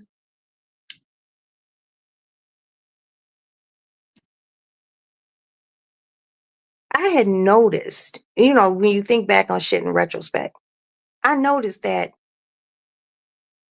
right around October, November, December, that closet was always locked. All the other months, the motherfucker wasn't locked because we would play hide go seek. My parents' friends would come over, they would be having a cocktail party, and we would play at the other end of the house. And that was always like a prime hiding spot. And around, like I said, October, November, December, the closet was always locked. I don't know what happened, but I guess my parents must have put some gifts in there and they didn't lock the fucking closet because they had the old school skeleton key lock and they didn't lock it. And I don't know what prompted me just to jiggle the handle, and I jiggled and the fucking it opened, and I opened it up and I looked in, and it had a pull light string in the closet, and I pulled the light string, and every toy I put on that fucking Christmas list was in that closet. Nothing had been wrapped, and I was just like, oh my god! And I hurried and shut the closet, and I remember telling my sister, I said, I know where all our Christmas gifts are. And my sister always tells me, she goes, you really fucked Christmas up for me. I was like, I know, because our youngest sister, she was too little to understand. But I told number two under me, right? I was like, I know where all our Christmas gifts are. And she was like, Santa's bringing our Christmas gifts. And I was a child myself, probably like 7 or 8 years old. So I really didn't know I was like ruining it for her. I was like, no, they in this closet in the hallway. Come check it out. I looked down the hallway, made sure my mother didn't see me, a housekeeper didn't see. And I said, look. And I opened it real quick, come like, she was like, oh, closed it. And she was confused and it was all my fault. I was just like, guess there's no Santa. I was like, but don't tell mom and dad. And she was just like, she never told on me. She never ratted me out. Never ratted me out. But I let my kids believe there was Santa until they found my hiding space for their Christmas toys. And I just remember they were like, we found our Christmas gifts. I was like, what? And there's no Santa. I was just like, foiled again. And I was like, nah, it ain't no Santa, but I bet you your ass don't do good in school on this little report card, a progress report that's coming around when y'all get ready to get out for Christmas. I bet you won't get none of that shit that you found. Kids kept good grades. Because the one thing they knew for sure, and two things they knew for certain, a bitch would cancel Christmas. You know how motherfucking parents like, I'll cancel Christmas. No, I will. Mm-mm. Nah, I don't do bad. But nowadays,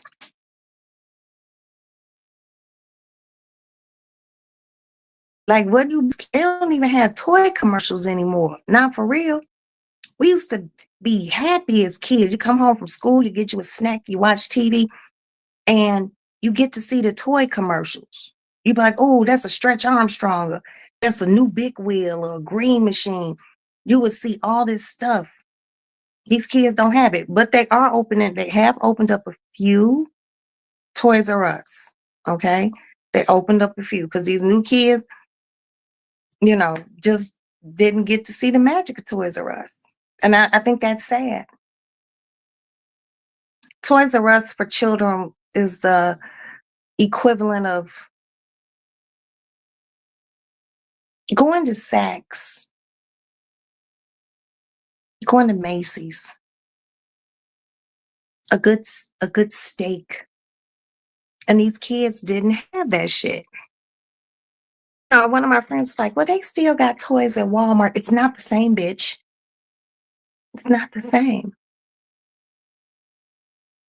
So for anybody who have grandchildren who were able to see, and your own children who were able to see the magic of Toys R Us. When they first closed Toys R Us, I was just like, how? Motherfucker said Toys R Us was going bankrupt. I'm like, how? I remember going to Toys R Us as an adult to buy my kids gifts, Toys R Us still was crowded. Do you remember under the Christmas tree, the presents?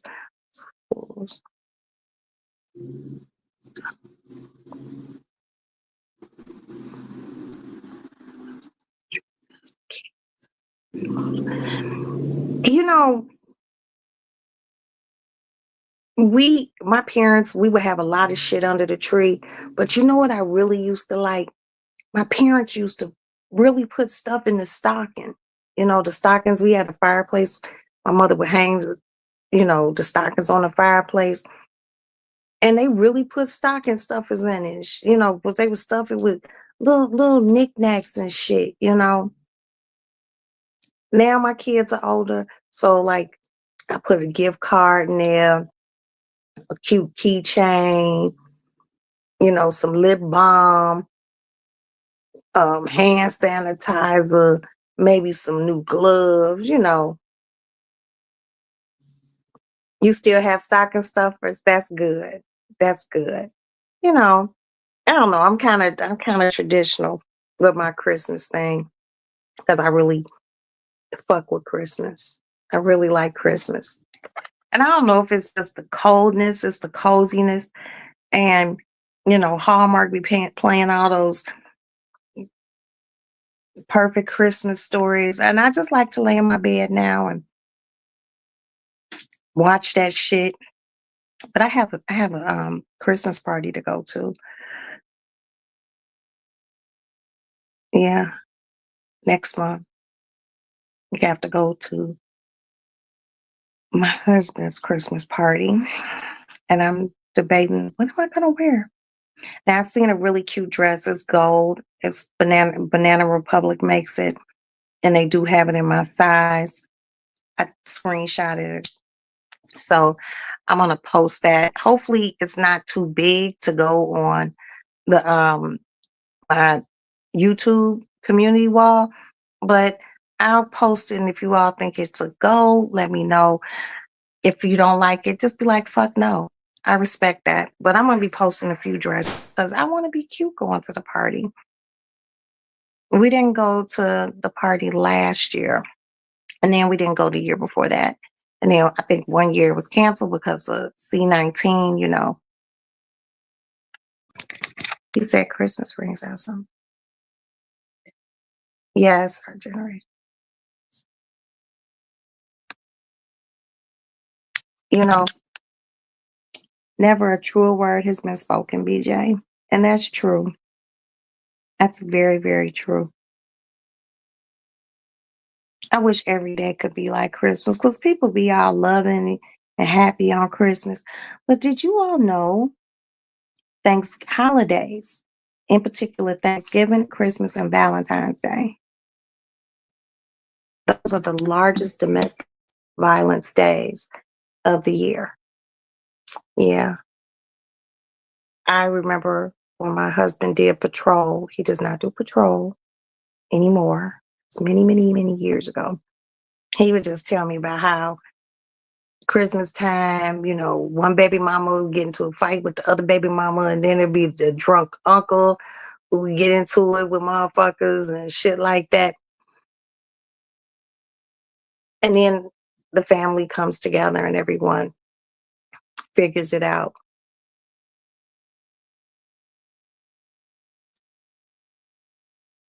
Yes, I can't wait.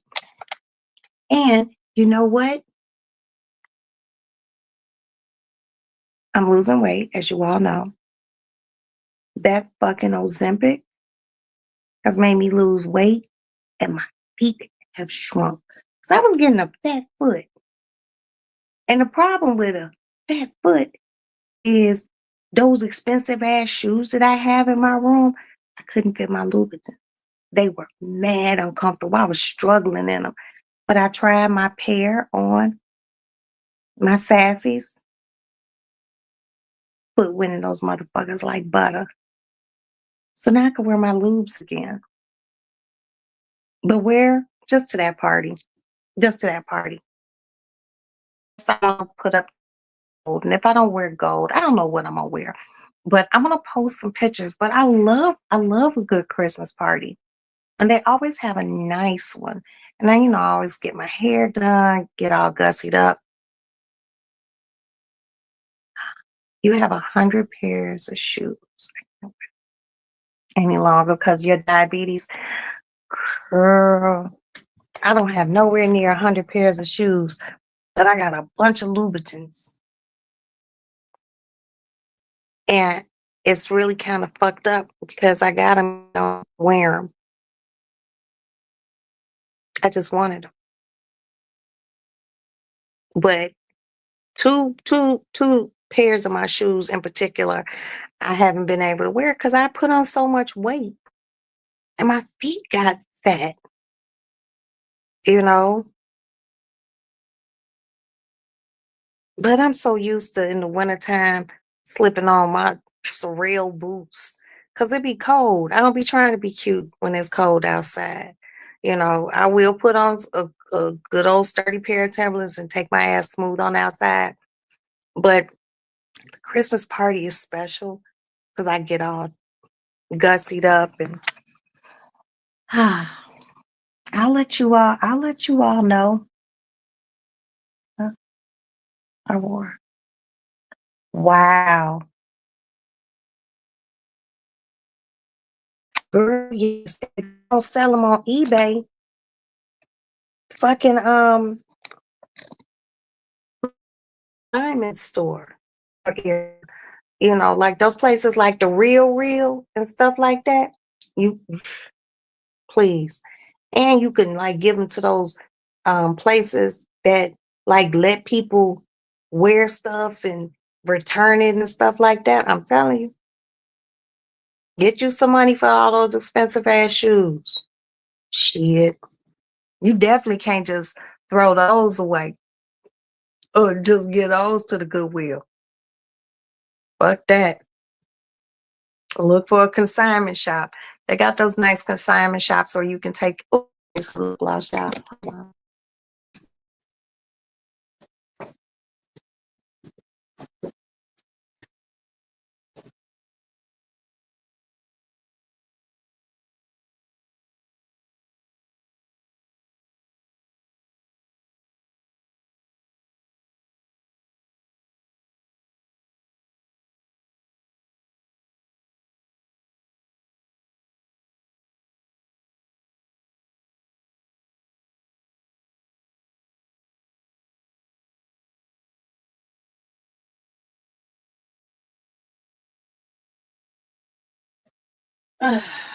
I'm back. Yeah, you put that. Hey, on one. What's up, babe? Put your stuff into a consignment shop, girl. And then when they sell it, they keep a portion of the money for the sale.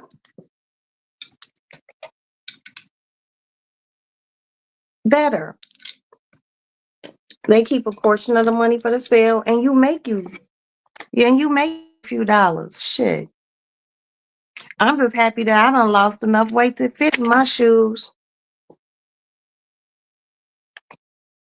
Hell, I got some motherfucking boots. Foot would go in just fine.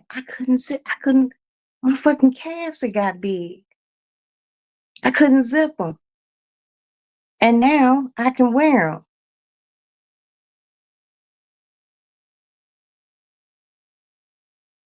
I've been too lazy. I know. But if when you're ready to do your purge, just Google the shit. Google the consignment shops in your area.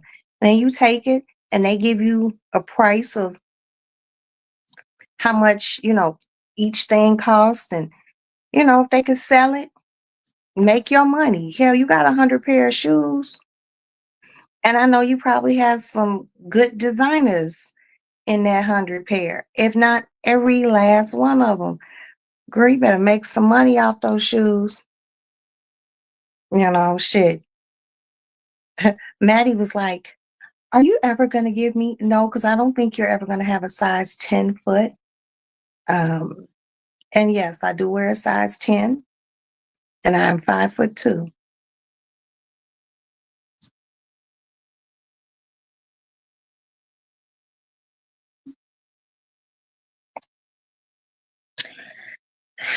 When it comes down to certain things, I wouldn't, you know, um, I wouldn't take it to the Salvation Army. You got a lot of good shoes, consignment, consignment, or whatever community you live in.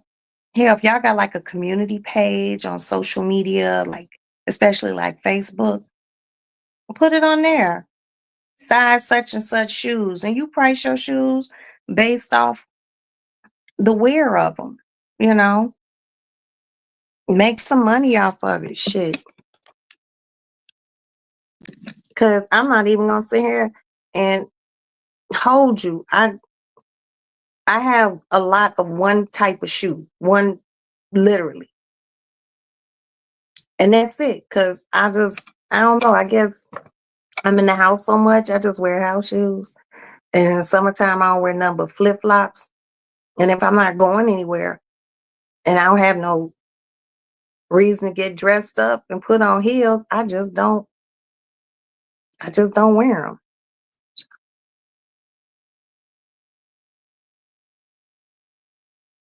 them. Okay.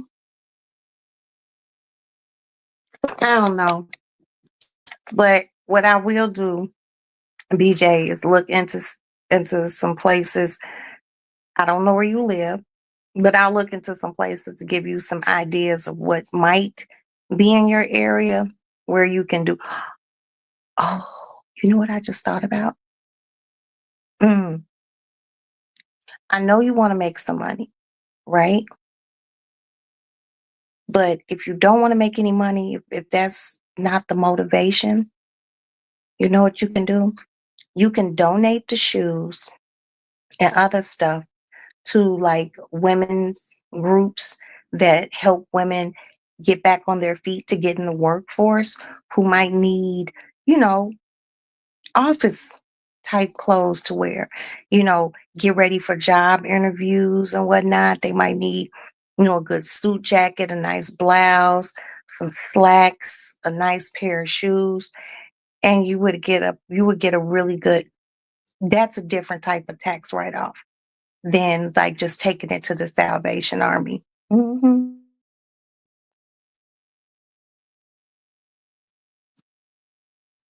Yeah, that's fine. That's fine. Don't share anymore then. Don't share anymore. Just go to my Roxy's Lady Lounge Instagram page and go to the DM and just DM me. And I promise you I will not let anyone know where you live or any of your pertinent information. Okay?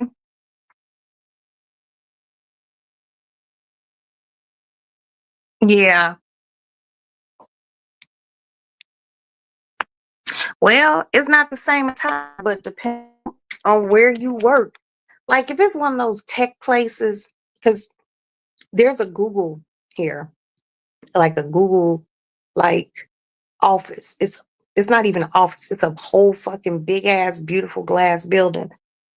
I see people going in and out of there because it's over in an area called Fulton Market and it's right down the street from my house. And I like going over there just to, nosh on a few things that I like. But those kids be in jeans and gym shoes. But if you go deeper, a little more east of me into downtown Chicago, where the stock exchange, the the law firms, the big business corporate places, Chase Bank and all that, those motherfuckers be dressed. They dress. They suited and booted. So there is always a use for people who need to get suited and booted to get back into the work field. You know, um, like I said, if it's not a tech company or something like that, some upstart company, these kids just dress anyway. But for these ladies who might have been, hey Pixie, what's up, my Pixie? Um, for the people who, might have been a woman who fell on some hard times and had worked. Maybe she had worked, in the office as a secretary or did something, she might need that. She might need a decent pair of shoes and some slacks. Nowadays, motherfuckers don't even wear decent clothes to go to funerals. But there has to be some sort of decorum, you know, and the things that you have could potentially help someone else get a job.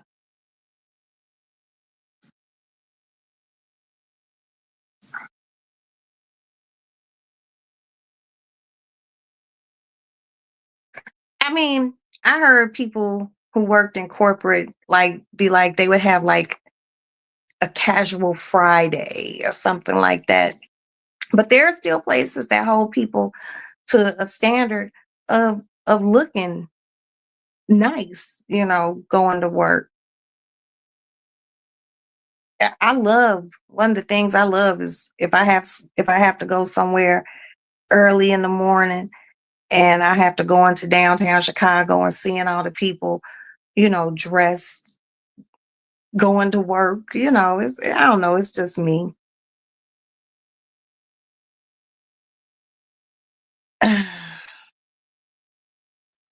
you know, we just come from a different time and space. And the requirements for dress aren't required nowadays, you know. Hell, motherfucking girls don't even wear slips anymore. So nothing surprises me. But I do believe that, and this is for anyone in the chat who can hear this, if you are in a purging mood in your life and you worked in corporate, you know, instead of getting rid of the stuff and just sending it to the Goodwill, find a local group in your area that specializes in helping women or men get back on their feet to get back into the workforce. Nowadays, people don't even wear button up shirts to go on job interviews. Your first appearance speaks volumes as to how you might work. You know what I mean? Motherfuckers going to job interview. I get to tell one of my friends, um, she said her son didn't have a button up shirt. And I'm like, what you mean? Because everything he wore was a motherfucking t-shirt. I was like, girl, you too old for him. I think he was about maybe 17, 18, he's trying to get a little job. And the boy didn't have a button up shirt. And then everything was skinny jeans. And she was like, but does ass to have a button up shirt? My son has suits that his father took him to fucking, what do you call that? Men's warehouse and got him suits made, cut for his body.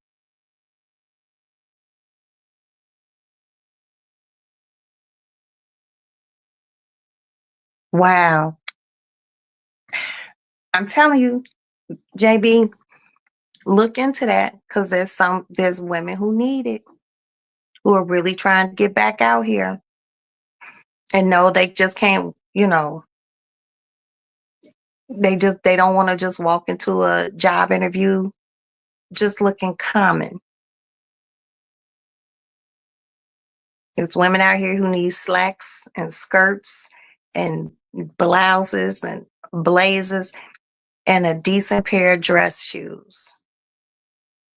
So something like that, I wouldn't even say give that, you don't give anything like that.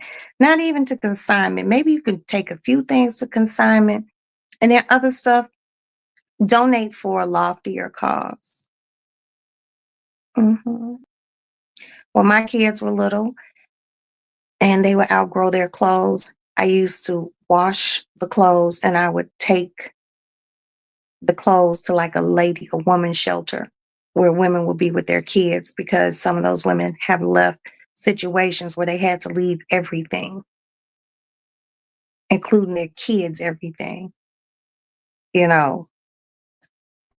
It doesn't have to be, a place like a Goodwill or a Salvation Army.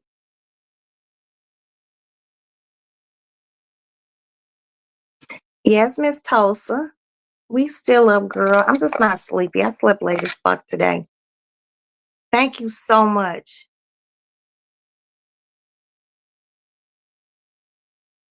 Thank you. Thank you, JB Smooth. And like I said, if you need to, just reach out to me. We can talk about these appetizers for Thanksgiving and what you can do with those 100 pairs of shoes. So, God bless you and thank you for being here. I really do appreciate you. And don't forget, if you want to try to reach out to me, you can reach out to me through Roxy's Lady Lounge on Instagram, and I will get back to you. I sure will. But now, Tulsi, I'm up. Yes, Tulsa, I meant to tell you that that hair was working, baby. Where'd you get that wig from? Because that was a nice ass motherfucker. And you had it laid. You had that motherfucker laid, baby. And I know that's human hair. Cause I'm a weave wearing motherfucker. So I know real hair when I see it. You perfectly plucked and everything. I was like, okay, Tulsa, with your red lipstick on. I love it. Very nice. Shit, you got as many wigs. Yes, I don't know who has more, you or her. Oh, please do. Please do. Well, I don't like wigs, Tulsa. I just like a good old sew in. I don't know. I just been in places where motherfuckers get hey Marcella, motherfuckers get into fights and shit, and they get their wigs snatched off. So it's like a good strong weave. But if they sell any hair on there, like bundles and shit, send me the information. And if this is one of those wig secrets and hair secrets, I won't share it. Cause I know sometimes motherfuckers can get a little territorial about where motherfuckers buy their hair. And I can, you know, I got a friend who has a vendor that she gets her hair from, and this hair beautiful, all the way in India. This bitch wouldn't even tell me what the fucking vendor's name was. Cause she didn't want me to give me a cute little discount. That made me mad. That made me mad. I was feeling some kind of way. I was feeling some kind of way. Marcella went viral. What? For what? What happened? It was on Marcella's show today. When I get off of here and go and get in my bed and put my listen. Marcella, you ready for Thanksgiving, girl? You ready?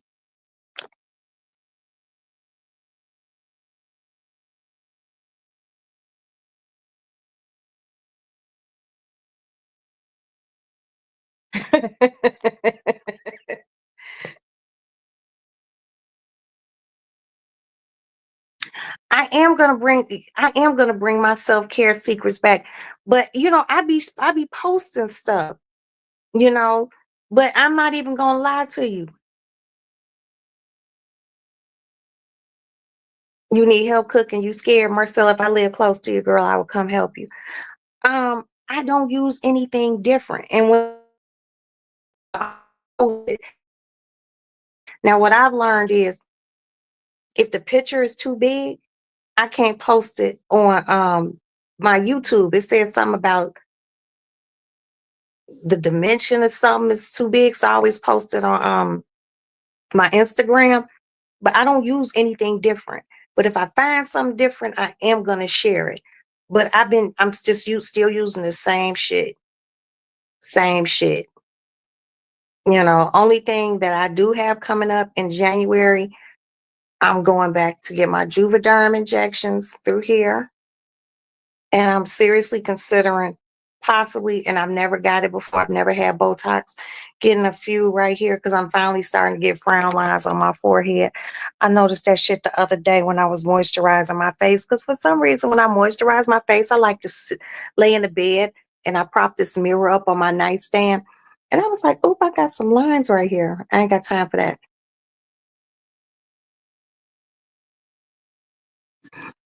Marcella in the kitchen.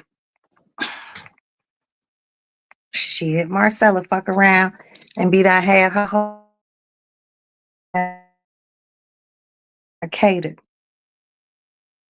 I did that one year. I had my whole Thanksgiving dinner catered because I just did not feel like cooking. And it was a catering company here in Chicago called Johnny May. So good. That was my coffee. I don't know how I can go to sleep on coffee, but I can. Marie probably sleep. Shit. Marie probably sleep. But Marcella went viral. I gotta go check this out and see. Hey, Dina. Dina, Bobina, banana, Bobina, beep, bop, Bobina, Dina. Yeah, I gotta go check Marcella going viral out. See what happened. But yeah, so for all of you who, you know, are gonna be cooking, you about to brew you a cup. Well, you got that fancy coffee maker toaster. The little pod thing. Don't you got like one of those K-cup pod things? I just make a whole pot of coffee. That's too fancy for me. I thought having a French coffee press was fancy. Mm-mm. Those K cups, you could just put a little pod in. It just seems like it's too hard to work. It's too much. It's so much easier for me just to make a fresh pot of coffee. And you know what's good about a fresh pot of coffee? It makes the house smell good. It mm, just awakes the senses. I know people who got those. You know what really looks hard? One of my girlfriends has an espresso maker, and I'm like, bitch, that is really unnecessary. hmm This bitch really be making espresso. And then got the nerve to have little bitty espresso cups. You, bitch, drink a cup of Folgers. What's wrong with Folgers in your cup? But to each his own. I know that's right. The chef made spaghetti sauce. I love it, Marcella. I love it, love it, love it. I'll tell you all a quick story about Marcella. One day, Marcella and I were we were video chatting, and Marcella was in the thralls of doing a closet reorganization. So Marcella props her phone up on something, and she's talking to me while she's reorganizing her closet.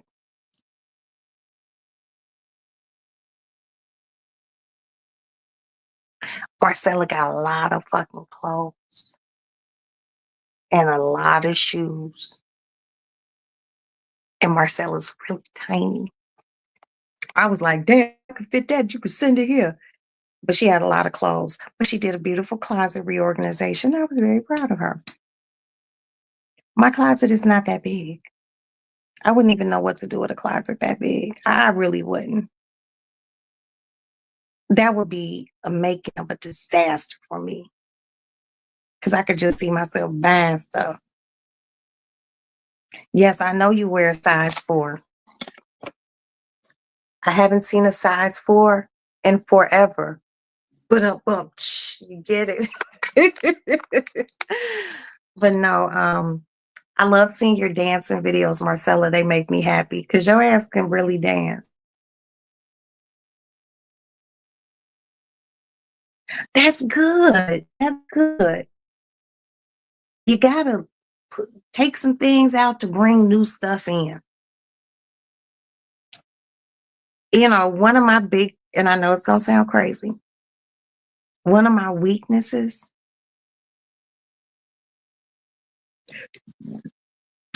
are, those camisole shirts that you could wear with a pair of jeans, you could wear with a pair of sweatpants, you could wear a cute skirt with a jacket over it. I have lost count on how many white shirts I have, gray and black. I just keep buying them and buying them and buying them and buying them. I don't know what it is. And you know what? I'm not going to sit here and say I don't know what it is. It's Costco, y'all. It's Costco. Every time I go to Costco, because they be having a 3-pack. And the pack always be one white one, a gray one, and a black one. And I buy one every time. I have so many white shirts that when my girlfriend Mika came over here to do my drawers for me, and she pulled some totes out, she goes, Roxy, why do you have so many fucking white and black and gray shirts? I just do. I just do. I'm really trying to get out of that color scheme too with shirts. You know.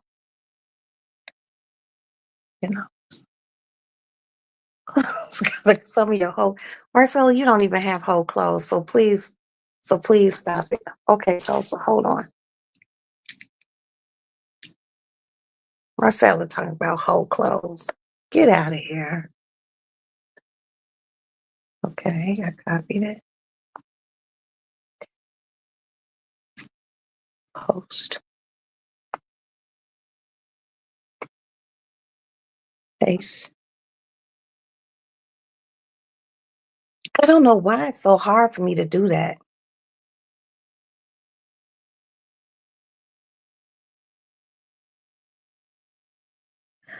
Marcella, please stop it. Please stop it. Stop. Just stop. Okay. That is Marcella. Oh shit, add to stage. Okay. Good morning, everybody. Good morning. Hold on. Hold on. Okay, this is add to stage. That's my I'm queen. here. Yes. Hey. Now I can give my stuff to Toaster. Toaster be looking good, y'all.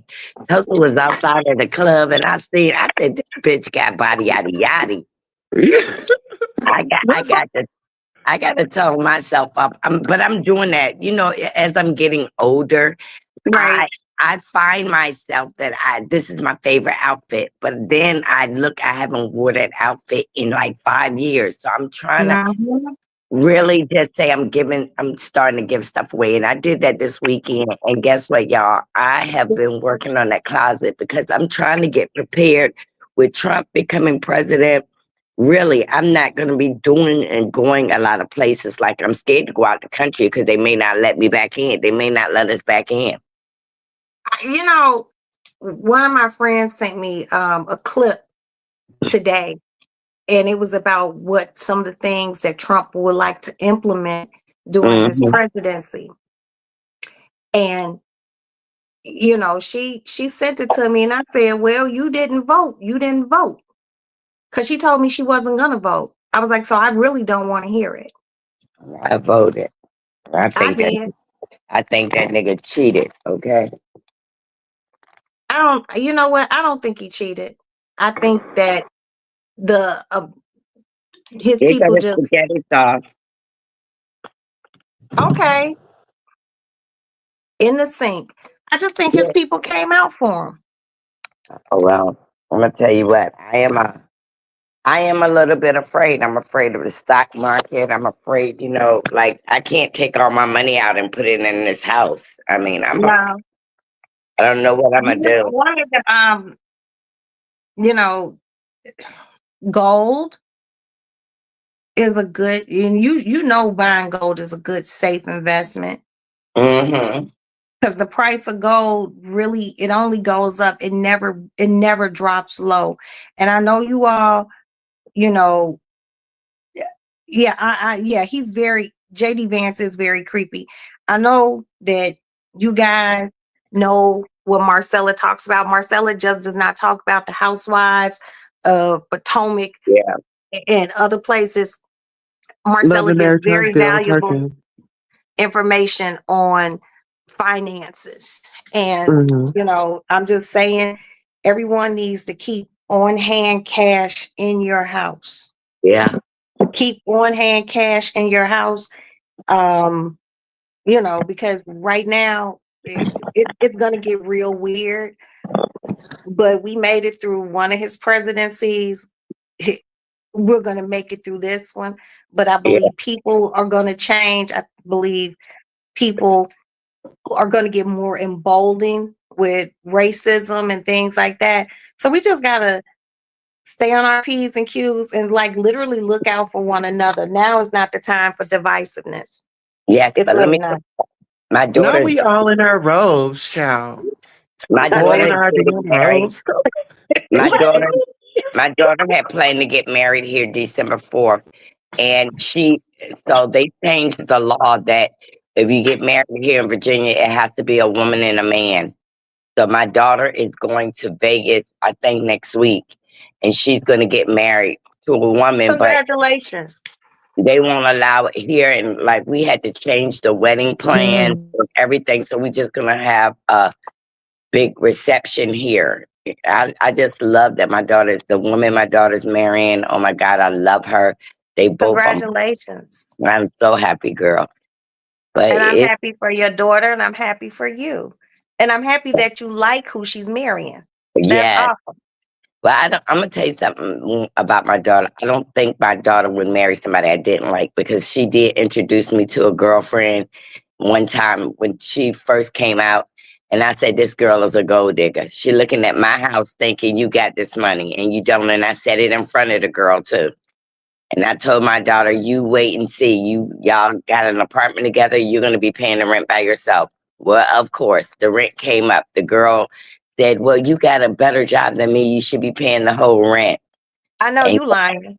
yes, she did. And my daughter from that, she said, I will never be in a relationship without your approval. Because my daughter's a GS 13 and Right. she money. And I told her, you got to, even if the woman don't work, she got to have some kind of substance to her that she works in the community, even volunteering, not sitting on her ass watching TV. So my daughter's girlfriend, Mm. she is a manager of a lot of properties. And like, Okay. and for my daughter's birthday, she took her and 11 of her friends to Jamaica. Then when they left Jamaica, they went to Houston because I bought her and my daughter tickets to see Beyonce. Oh, wow. I bet Hmm. that was a good time. Yes. And then my daughter just left out from your way. She was there for the women's basketball game. Your daughter always breezing through town for those basketball games.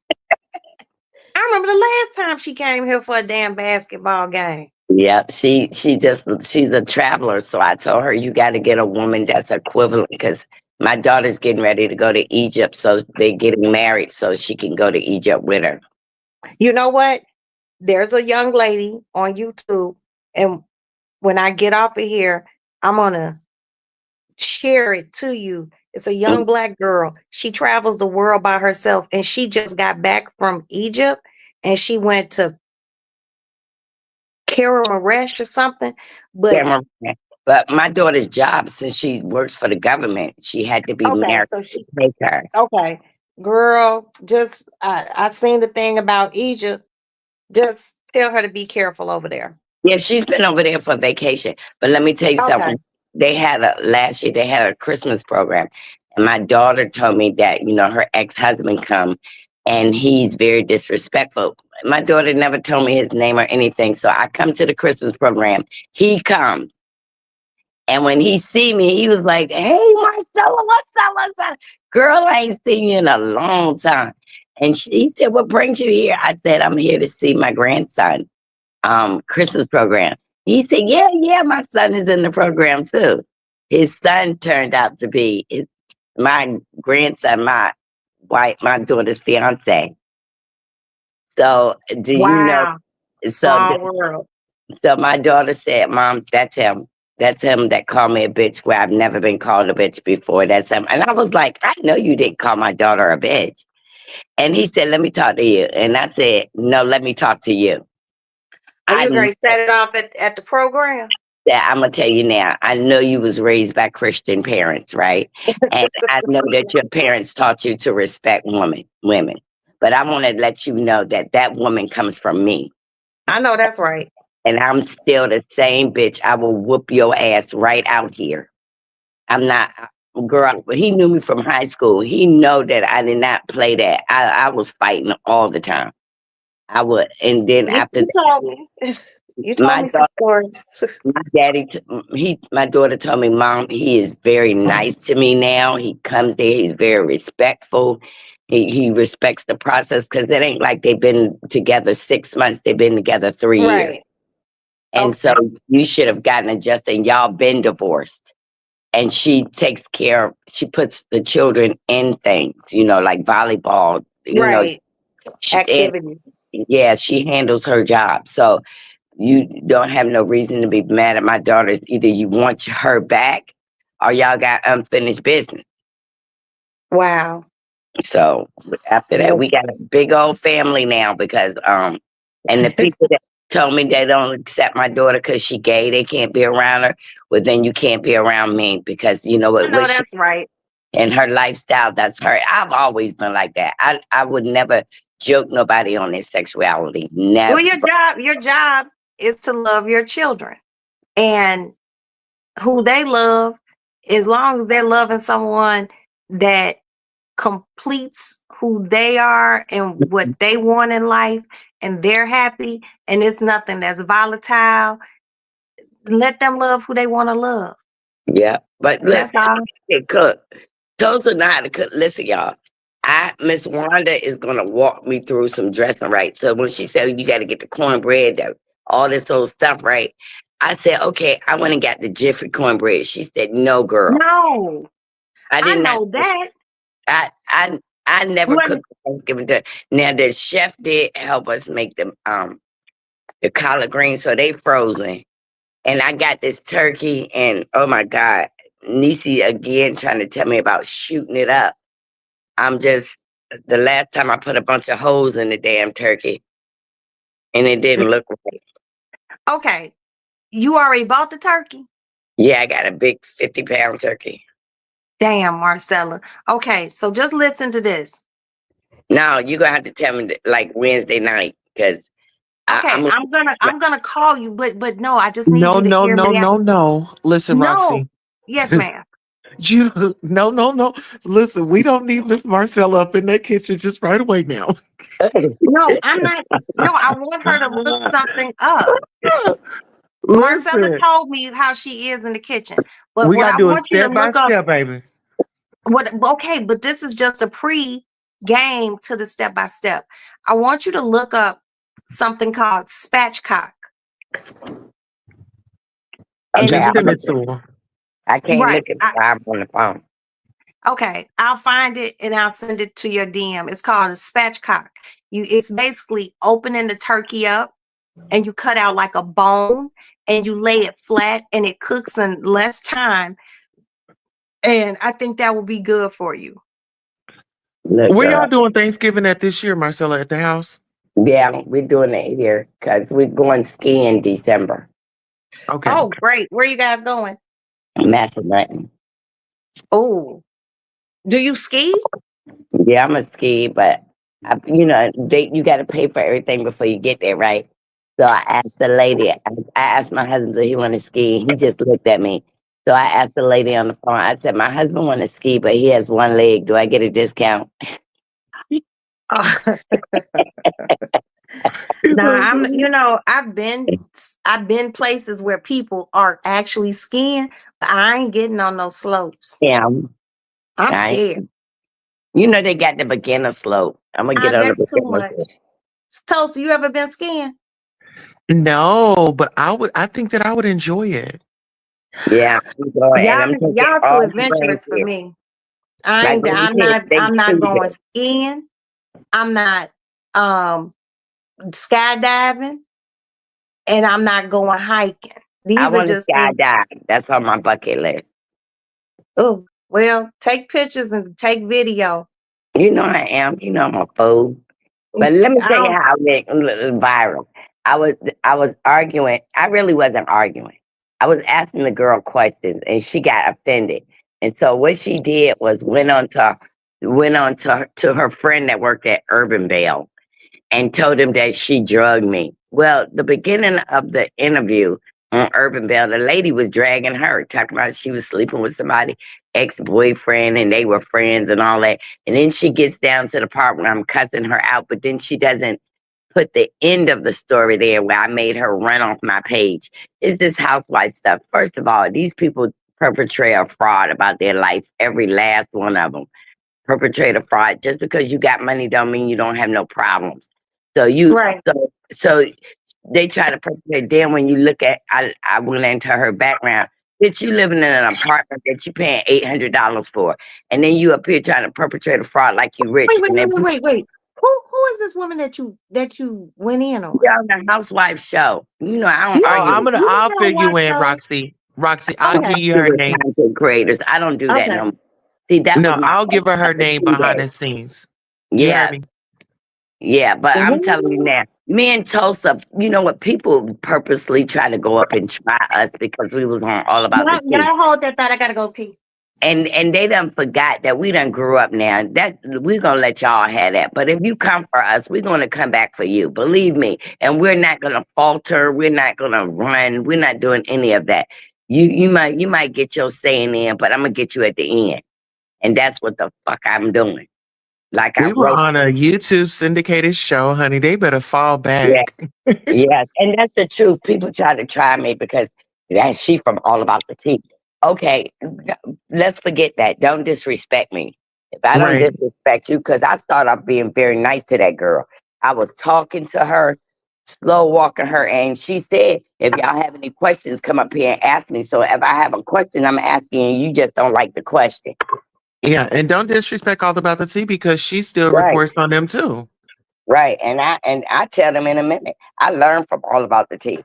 I learned valuable lessons from it. And that's why none of y'all would drag me. But for real, all these YouTube fights that's going on, I'm not in any of them. And there with some of the people I might like, but if you're talking about you arguing with each other, I don't even stay around. We have I to get don't. that out of our system because Right. being a creator, yeah, it was fun at one point in time, but it's like okay, we on to the next topic, Right. next They wouldn't even know situation. how to do it. They wouldn't even know how to do it if it wasn't for us. So I don't know. You know, Period. they wouldn't even know how to, because these YouTube streets, when we was on All About the Tea, used to be boring. Mhm. We had 10,000 people watching us. That means you couldn't do shit on the YouTube because you were over there watching us. So, And the beef sector was even giving commentary. right. So I Well, never, make sure, Tulsa, make sure you send that to me so when I get ready to go slumber, I can watch and see what well, I'm gonna happened. tell you what I've done to get over Hmm. all these beefs and stuff. Like people, like I ain't gonna say no names, but I just block them. I don't want to go to their page and look. All this stuff that's going on now, it is like ridiculous. This these beefs have no substance. Like you talking about you gonna fight somebody, you can easily say that shit if you was in the same town. But Tulsa But answered, this is the thing. But this is the thing, Marcella. When we're bloggers, we're going to give our commentary. This is what we do, and they don't understand that we keep their name alive. So, okay, you want us to stop talking about you? Okay. We'll go ahead and we'll promote somebody else. We're gonna Right. talk about somebody else because that's all we're doing. Is like when we're speaking of them or giving commentary, we're promoting them. So somebody else deserves the clout that comes Right. along with it. So now Because at I the end don't of the even, day, you signed up for it. You signed up on that. What this? Let's take it there. yes, You just sat up here and signed on a dotted line. You right. got that check, and now you are a public figure. So anything that you do on this show, whether if you like it or not, and somebody got something to say about it, you just gotta suck it up, buttercups. Yeah, yeah, I that haven't is. in a minute. But that's what I'm saying. I really don't care. I went viral when I reported on that girl's death. I was on TMZ, all that. But me to be on a funky little Urban Belle, fuck y'all. Yeah, y'all had 87 views. What the fuck? That's Well, what. you Marcella's know, on one. Then Marcella, the next day, you know, I I came. don't know about any The next day, I came of on those and said, shows. "Thank you, Urban Belle." But I went viral with TMZ and New York Post, New York Times. I went viral with that. But thank What? you for mentioning my name. Mhm. Well, that's Well, man. Marcella, this is not I her first time picked up going viral. and 150 viewers on my Instagram because they didn't want to put my YouTube name up there. They put my Instagram page, and boom, boom. After I went, I got 150 more followers on Instagram. I did a dance video. Now I got 208 more motherfucking viewers because subscribers on my Instagram. So the grave you tried to dig for me, I'm standing on top looking at them lower your ass in the grave. Well, That's your what. name was already in the headlines because remember you had came out and given that statement for Kiki's family. So Right. you were viral all over the sites, even the neighborhood talk and the big Yeah. sites. Oh So wow. this wasn't nothing like, oh, you needed somebody to talk about you. Like, been there, done that. And Right. when we do these stories, we don't expect them to go viral, but if they do, then it is what it is. hmm But Well, I'm just happy that I only talk about things like hoarders, uh, yeah, Miss Wanda stuff ain't like came back that. out because Tulsa, Miss Wanda, Kiki's sister died 2 weeks ago. Oh Kiki's no. Yeah, Kiki's sister had cancer. So altogether now, Miss Wanda done lost 6 people in 3 months. Now, Damn. if I'm not mistaken, isn't Kiki the woman who passed like over the summer? Yeah, Okay. and Okay. I promised to God, my hand to Jesus, I knew how she died. But the family gave me a statement to read that she died peacefully around her family. That's the only thing I put out. I didn't put out why she died. And I knew why she died. So when the autopsy report came back out, I didn't even speak on it because they had already told me how she passed away. And I didn't want to put that out. You know what I'm saying? That was horrifying that the pressures of YouTube and your life can make you take your life. Right. Nothing's going. Sometimes people can't really tolerate, being on them TV shows, and they can't tolerate. Allegedly.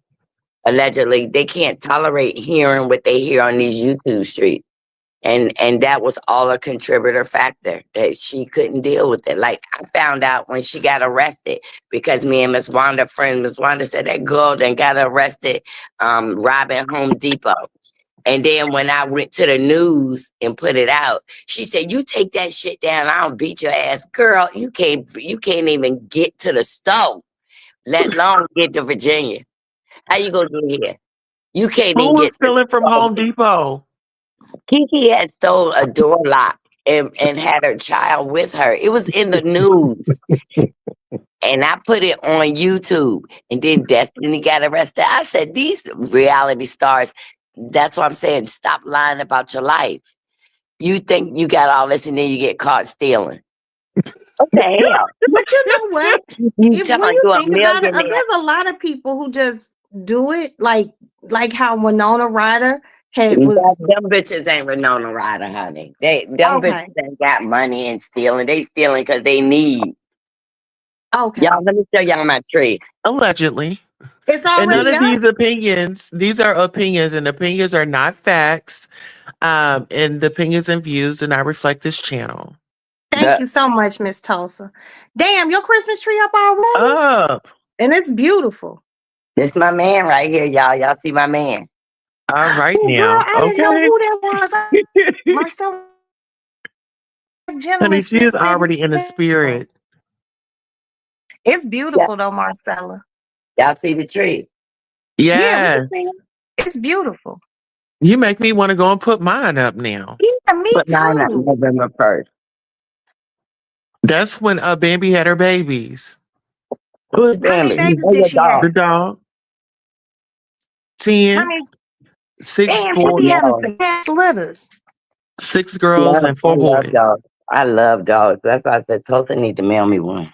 Girl, you can have one. Look, But Tulsa, I'm do trying to you get know rid of my them all. family is having their honestly, my daddy is buried there in Tulsa, Oklahoma. Oh, is he? What? At Green So Acres? there's a military funeral place. Oh, so he's down there with my grandpa. And And so they want to have our family Fort reunion there. Smith. You're talking about Fort Smith, right? I don't know. Fort I don't know. Gibson. Fort Gibson is what it's called. Yeah, but he his grave is there. I can Yeah. and Oh, wow. so what happens is I send me and my family, we send flowers there every month. That's good. And one Mhm. thing about those military cemeteries, they are very, very well kept. Mm-hmm. Yes. Yes. They clean those the cross headstones. Everything is so Everything. neat Yeah. and uniform. Yeah. It's kind of like you Wow. go in there and they're all just kind of lined up like It's soldiers, white. you know, It's white. It's white. You know, headstone. I haven't been there yet, and I do plan on going there. Get you some rest and thank you for stopping by. Oh, On one says she's gonna go try to go back to sleep and get some rest. But well, I yeah, go to bed at 8:30. I haven't been to Oklahoma in a long, long time. Well, I'm gonna go. I'm gonna go this year You because should. been talking about Oklahoma. I've been talking about, people don't realize that we had a black section of wealth in Oklahoma. We had a black section of health, wealth in Atlanta. But everything that we've created, the white man tried to take it away from us. I mean, it's just, and not all, like I got some neighbors that said, I'm not going to let anybody come in here and do anything to you. I was like, I'm not worrying about nobody. They're not gonna attack. I'm not worrying about that because you may walk up here, but you're gonna lay down outside in my lawn. I know that's right. I'm not playing that. And we pray that it don't even have to get to that point, Exactly. But in this day and age, you just don't know. People just, I mean, when you look at these stories, like I said, in Hot Topics, Miss Marcella, you going to be in them.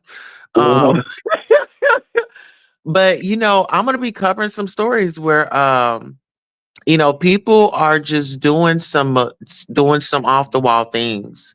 And like even tonight, I was like, whoa, let me kind of pull back because we don't know what type of headspace these people are in. Right. I'm People are having a game flipping. day. Today I'm gonna go on and play. We're gonna play a couple of games because for Christmas I'm gonna give away $1,000 for my members only. Everything is $25 increments.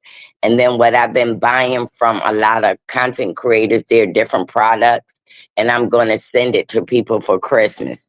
So That's I'm a gonna do great that. idea. Okay. I'm doing that for my members only. Like I told them, you got to join the $4.99 one.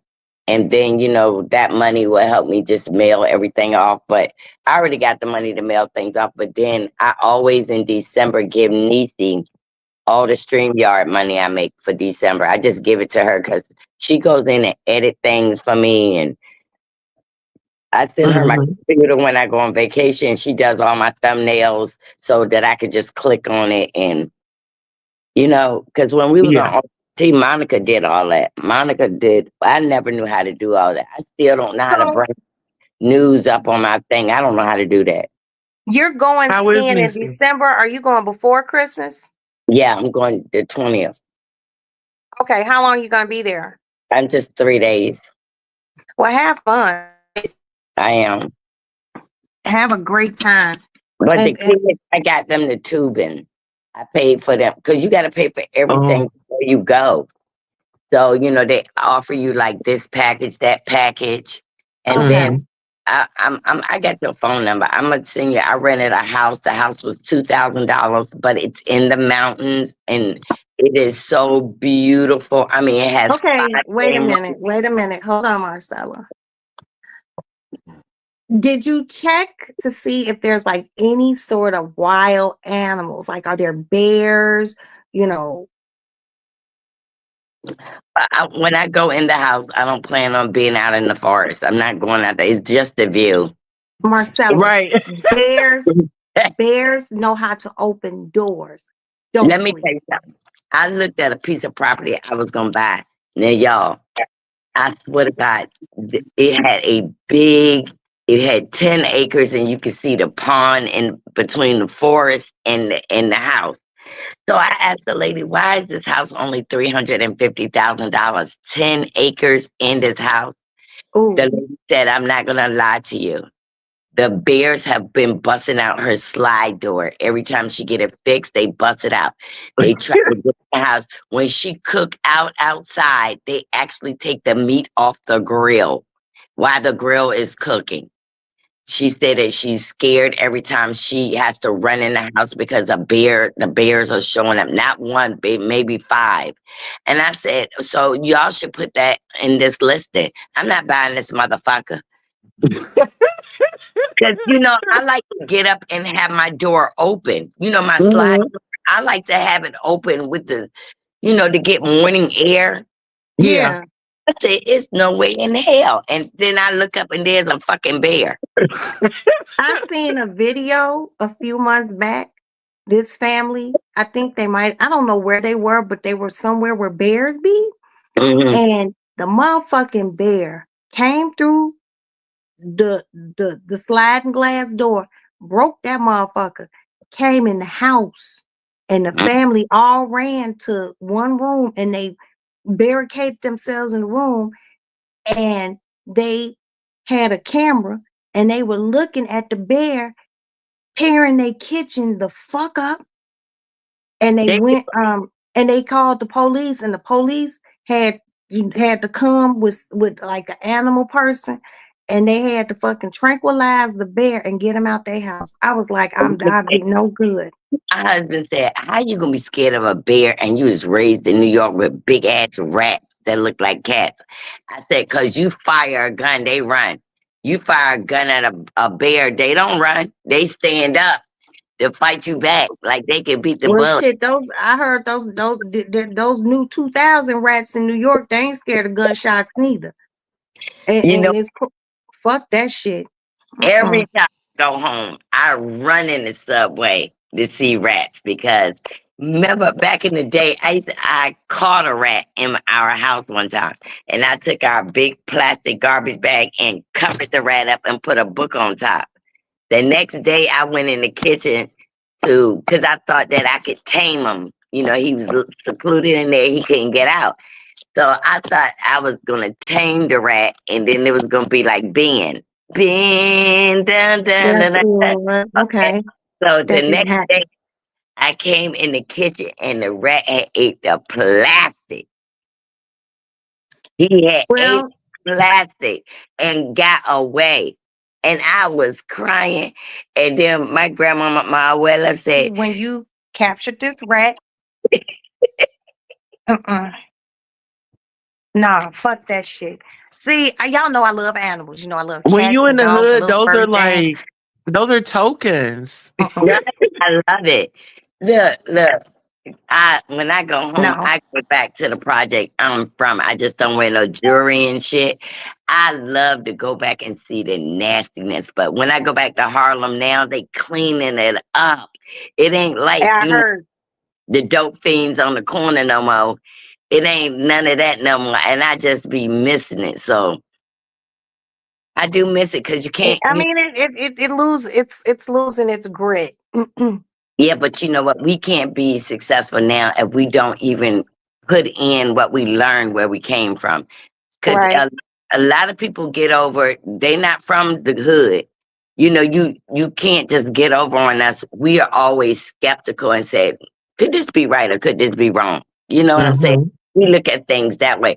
But if you was raised just strictly in middle class, then you have no knowledge on how ruthless people can be. You would, Right. okay, we in this day and time, people wouldn't be that ruthless. Like people today try to sucker us in and be nice to us. Like I told my husband, I said, he said, we need to put these solars on our house. I said, I said, it was a house down the street from this same company that caught on fire from them solars. And guess what? They signed that paperwork that said if the house burned up, they can't give you no money on it. Right, because we got to For worry solar about you in the panels? kitchen. We can't have the damn kitchen going up in flames and the damn roof. Come on now. Next one, Wow. you know, when they put her solars in, they put a hole in her roof. Then she had to pay the solar company to take the solar down so she could get the roof The fixed. roof fix. And then had to repay them to put the solar back up there. And Now that's too much. I'd rather just plug some shit in and just have regular old electricity. me Don't too. nobody have time for that. Me. Mm-mm. A Yeah. lesson we was doing like tiny homes. Would y'all ever do like tiny homes? Yes, I would do that. I would love one of them because baby, I done seen some nice tiny homes. Mm-hmm. I Nice. mean, if I And do even a get you tiny some land and home, have a few of them, you know? I mean, if I did a tiny home, I don't know. I just, I I wouldn't mean, want look, I wouldn't want my room in the ceiling where I gotta climb up no goddamn ladder. right. That's a bit. I mean, I wouldn't mind like if I had a tiny home for my cats so they could have like their own place. You know, Yes, that's just me. that's a dream. No, they got them to where you know, the room is on the first floor, like it's all one floor. I I'm would in a say group. like, I'm in a group on Instagram, and they show nothing but tiny homes. Hmm. mm, Yeah.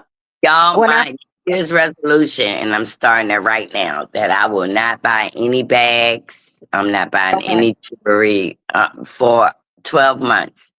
And I started now. I started right now, so I won't do it. And no more $1,800 bags. mhm. Girl, I promise I bought God. Maddie a bag for Christmas, and I'm getting her that bag, and she wants some. I think she wants a pair of Uggs. She wants some Uggs and what else? Some sort of Converse I and don't. some shit from Lululemon. And then the rest, I'm just gonna give her gift cards. I'm not. They yeah. These you're not a baby no more. I'm serious. I got so many designer bags. When I don't wear them no more, I put them in this bin. So the other day when I went to go in there, a couple of them was dry rotted because I've had it in this bin like 4 years. So now Oh wow.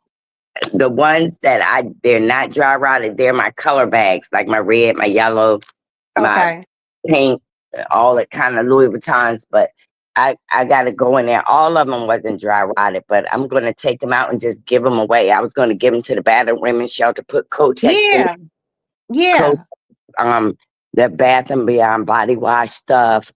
I Mhm. would just put that in there, but I'm gonna show y'all. Hold on.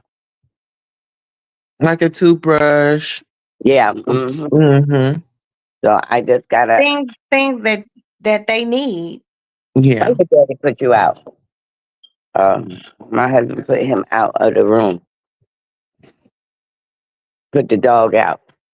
Mm. And that's Oh. what he do. What he do is run between him and him and me. Y'all look.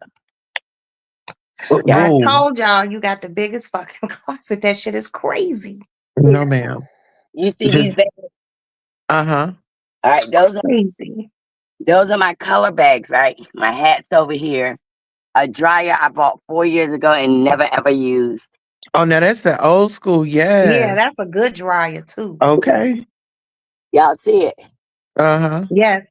Okay, now here, look at this. Here's the two bins right here, That's full got of, purses in them. full of purses. Not only that, look at this bag, full of purses. Oh, Roxy, we Whoa. need to book our flight. I'm being serious, y'all. Now look, Shit, I would need to get down to a size 4 to get into my her husband closet. just Shit. got this for me for Christmas. Y'all see it? Oh, no, that's beautiful. What is It's I a that? can't A see it. dress? Hold it back. Where's that coat I like? Oh, it's a coat. Okay. it's a Louis coat, the new one. Yeah. Where's the other one I like? That one Yeah. right here. Where is it? Let me yeah. All right, look at this one. Is this the one you talking Yeah. about? Yep. I like that one. I love that one. Yes. I don't know where my black one is. Oh, You here's got my that one I think that was your last. You got that last Christmas. yeah, the gray one. Here's Yeah. the black one. Here's the black one. That's hot too. Yes. And look, these dresses and stuff. I don't wear these no more. Girl, I would love to squeeze my ass up in it. You probably could. Yeah, you small, Yeah, I'm Toasty. gonna send her my Yeah. address. Uh-huh. Ooh, that's pretty. Yes. And look at him. Girl, some of that stuff still got the tags on it. Tags on it. I like that green. But look, you see it. I love that pink one. So here go the It's just shit. straight across. You see it. Yep. You See, got a that's where we gonna lot have of a problem fucking because my shoes, feet too big. Marcella. Jesus Christ. See these bins right here, full of clothes. See now, look at this. This is my little clutch bag. Look at that. You see it? Mm-hmm. Mm-hmm.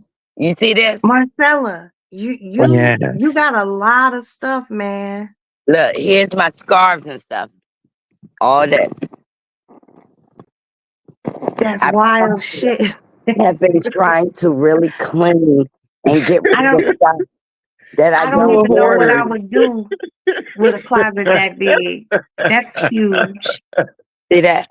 I'm getting stressed out and I'm not even there. Now look. Now here's my winter sweaters right here. Now y'all see this right here? This Right? What is is that? a stripper pole. Oh, I said I Yeah. want to Oh, get one for Christmas. Oh my God. all I know is you have a lot of clothes, but you know where everything is, and that's a good thing. And But I everything to is get nice rid of it. and centralized because like that's just a lot of closet. I wouldn't even know what to do with that much closet. And God bless you. No, Hold on. but I am Hold sincerely, on, Marcella. I'm sincerely not bragging. I would like to give away so much. You know what I'm doing? Honestly, What? it's a move. It's called a move clean.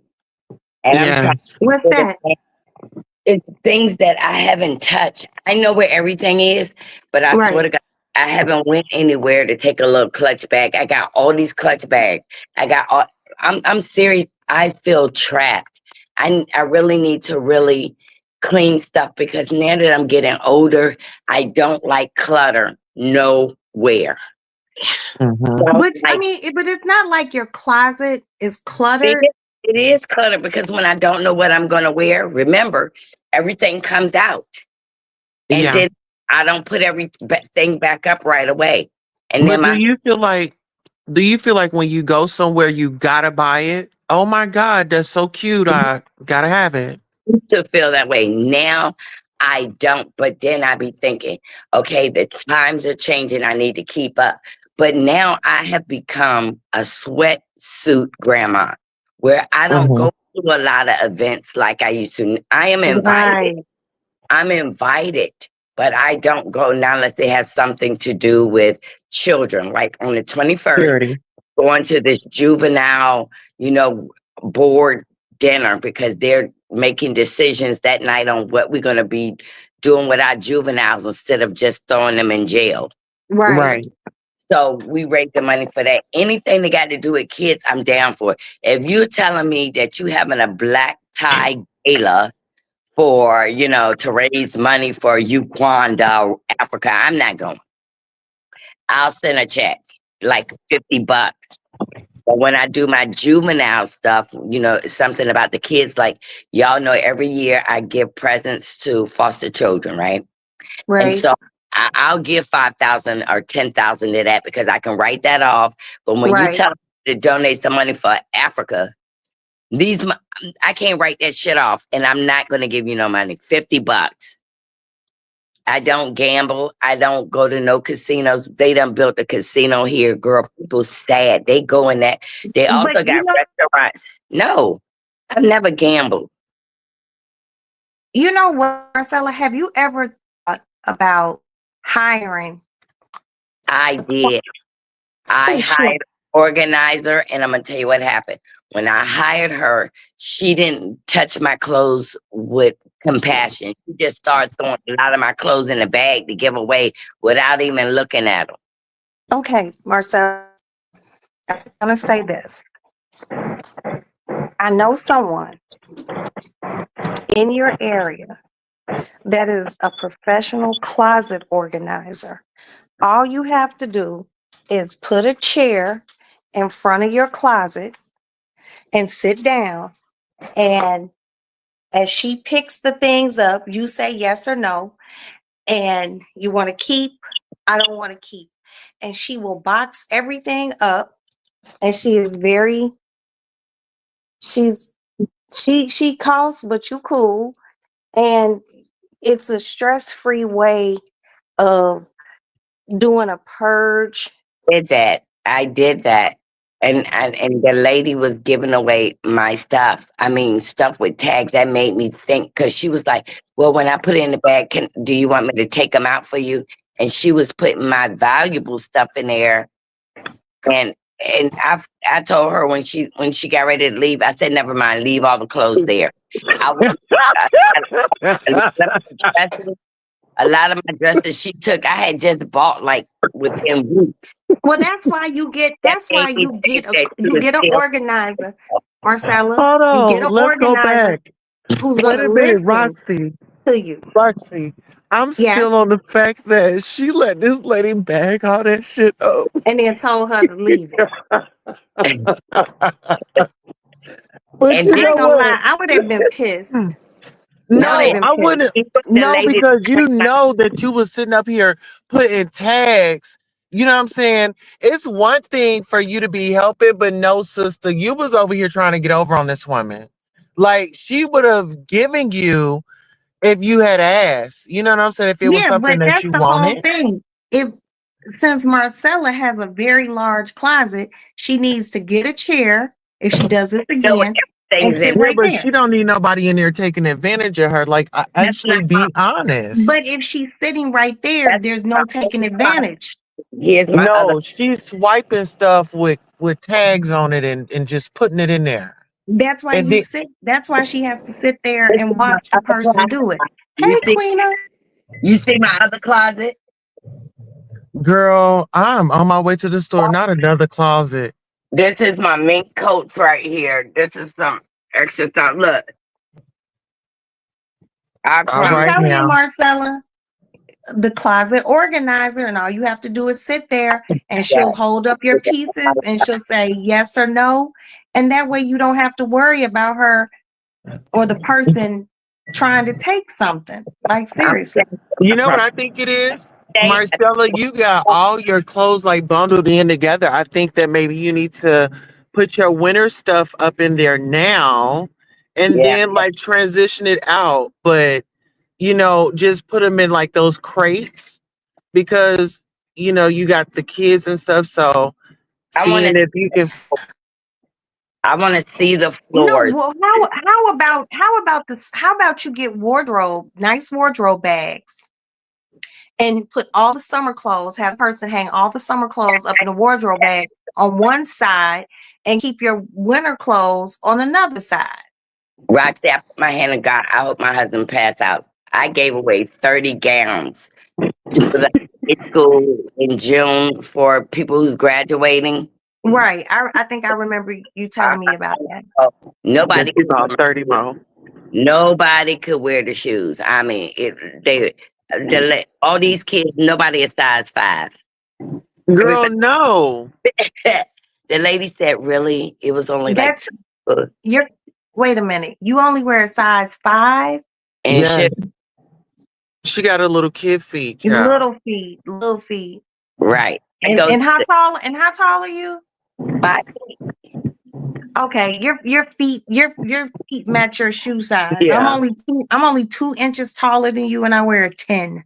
Well, Princess will tell you, Princess, when she first saw me, Princess said, "Damn, you're a little thing." Wow. Size, but I haven't seen a size 5 shoe since probably the 5th grade. And I wear 4 in jeans. See, I'm a 10 in shoes too, Roxy. So we get it. Yeah, my feet are big. I have long ass feet, and my feet. I hate when motherfuckers be like, "Damn, your feet don't match your height." I don't need you to remind me. Mine are more wide. I kind of got like little wide feet. Hey, Country Queen. But yes, Lord, y'all, I woke up about 3 weeks ago and I felt like, babe, we don't need all this stuff. And he said, "Why are you giving our shit away?" I said, I just want to, that's not the only room where my tree is. Look at this room. You got another tree up? Let's see it. Let me turn on the light. Yeah, because I don't see it.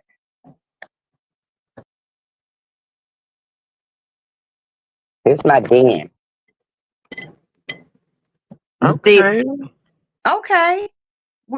Where's the Yes. That's a Girl, little the couch looks very comfortable. tree? That's a big ass couch. Where's the That's tree? right there. Over there by the drapes. It's Oh, smaller than the other one. Yeah, look at okay. this. This is the couch. Y'all see it? Yes. That's a big ass couch. That's Baby, I definitely will kick definitely right a on couch. back. Now they all go into beds. Oh, yes. Oh yeah, that's perfect. There's a bed on each section. Well, shit. At least you don't have to worry about you have company. Everybody got a place to sleep. Shit. Yep. Yes. And this is the kitchen. Y'all know the kitchen. Yeah, we know the kitchen. Then that's the eat-in dining room. Okay. Okay. And that's a bedroom back there and another bathroom right there. So I got That's 3. where Miss Wanda was sleeping, right? Yeah. Okay. Oh, she And came. yeah, she stayed with me a whole week. Now listen, I thought we were gonna hang out, right? Miss came out the room. I said, "We're gonna go out tonight." She said, "I know we are." She came out the room in a goddamn apron saying, "I'm gonna teach your ass to cook." We was in cooking. Look, while Miss Wanda was cooking, I was washing dishes, wiping off the counter. And my husband said, "That's my wife's problem. When you're cooking, she don't like mess all over the place. So she focuses That's good. That's good. But I'm gonna find this. I'll do it later on after I wake up. I'm gonna find this thing for this turkey so you could spatchcock it. That's number one. Number two, just think about the closet organizing person, because I know her and she does really, really good. ago. I did that, and when she was touching my stuff and started making the closet look unorganized, I panic. I mean, literally panic. I understand you, Marcella. I understand you panicked. But I also feel like maybe you weren't ready to part of the things that she was I know. doing. The Maybe problem. you just weren't ready. And maybe that's where the panic came in. If So I show y'all my room, I'm just saying, Marcella, please allow me to finish. I feel like you should wait, Marcella. I feel like you should wait till after the holidays and really have the frame of mind that this is what you really want to do. Because when you really want to purge, you're still in control, but you need the help to. And you know what I was thinking about? Over. I know y'all gonna laugh at me, but I was like, when I get older, my kids gonna come in and I die. My kids got to go through all this junk, and they're gonna say I was messy. That's why. That's the reason why I'm doing it. I really feel that way. But see, that's just it. If not, Marcella, I watch hoarders. Trust No. and believe me, you are not messy. That is not messy. You just have a lot of clothes, you have a lot of shoes and handbags. But there's a method to your madness. But in order for you to purge, you have to allow someone and you have to be there with them. And you kind of gotta release and let it go. Now, I'll tell you something. One time my husband invited his family here, and his sister asked to use the bathroom. So she went upstairs in my room, and she came back down and said, "Can I have this purse?" Literally, I literally started shaking because I told my husband, "Oh my God, she went into my private place." I was angry. And Okay, so that's what it is. That's your private place. And to be perfectly honest, Marcella, right now, you're not ready to separate from your things. And yeah, I appreciate that. And when you're really ready, then you'll really do it. mm-hmm. I Okay, I missed that. So who went up there and got your purse? my husband's sister. And Wow. I'm gonna tell you something. I was so mad with my husband. He ain't had nothing to do with it. But he did tell his sister, "What are you doing in my closet? What are you doing in my stuff?" And then she, well, bathroom, I just saw the closet and I never seen no closet look like that. And then I see that she still had the tag on the bag and she wasn't using it. And my husband, I literally left and stayed in a hotel for 3 days. Wouldn't even answer the phone because I had to get over that somebody. My children don't go in my closet. My granddaughter don't go in. That closet, it's only been walked in by me and my husband. And Because that is your space. So seriously, until you're really ready to have someone there with you and mm, go through everything and box stuff up, you're just not ready for that separation. So don't even worry about No, it. Roxy, I don't even think it's I can that. imagine, I can imagine you and Tulsa down here with me and me. Then when y'all leave, we ain't talking no more because I will be. Right. I don't even want to put myself in that sort of situation. So I'm No, straight. my thing is, I feel like you can do it, but I think that you need trustworthy people around you while you are in that moment. You know what I'm saying? I think that makes a difference, you know? I promise to God, the other day I was so frustrated. I just took everything and put it in the back. Because if I haven't been in that bin 3 years, that's not anything I want. So I just bought the bin out in the hallway, and I had my kids put the clothes without even looking at them in the thing Mhm. and give them away. Because if I haven't been in the bin for 3 years, I know it's not something that I'm going to wear. And see, that's the mentality. But my husband told me today, if you don't take them summer clothes off that floor and put them in that package, he said, I'm going to throw them away. It's been down there for 3 days. I said, but I got to work on one thing at a time. He said, well, I like the room to be clean. The lady can't even change the linen because you got clothes all at the foot of the bed. And I said, she can walk around them clothes. Because, when they come in here, I got those little shoe things that everybody got to put on their feet. Right. I got those because I don't want you to wear no outside shoes in here. Shoes in the house, right? So I got these at the door. See these things? Yeah, I love those things.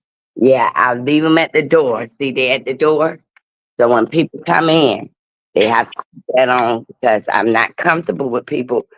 Yeah, I don't want you to take your shoes off. Your feet might stink. So just put it over your shoe. Okay. Marcella, No, another all I thing. can say Let is me tell if me I what. live if I lived close, No, let me I check. I I think I could probably help you with the organization of it. I'm gonna show. Though, Please let me but check. you have to be able See to right get there? See that? what no, I really can't. What is it?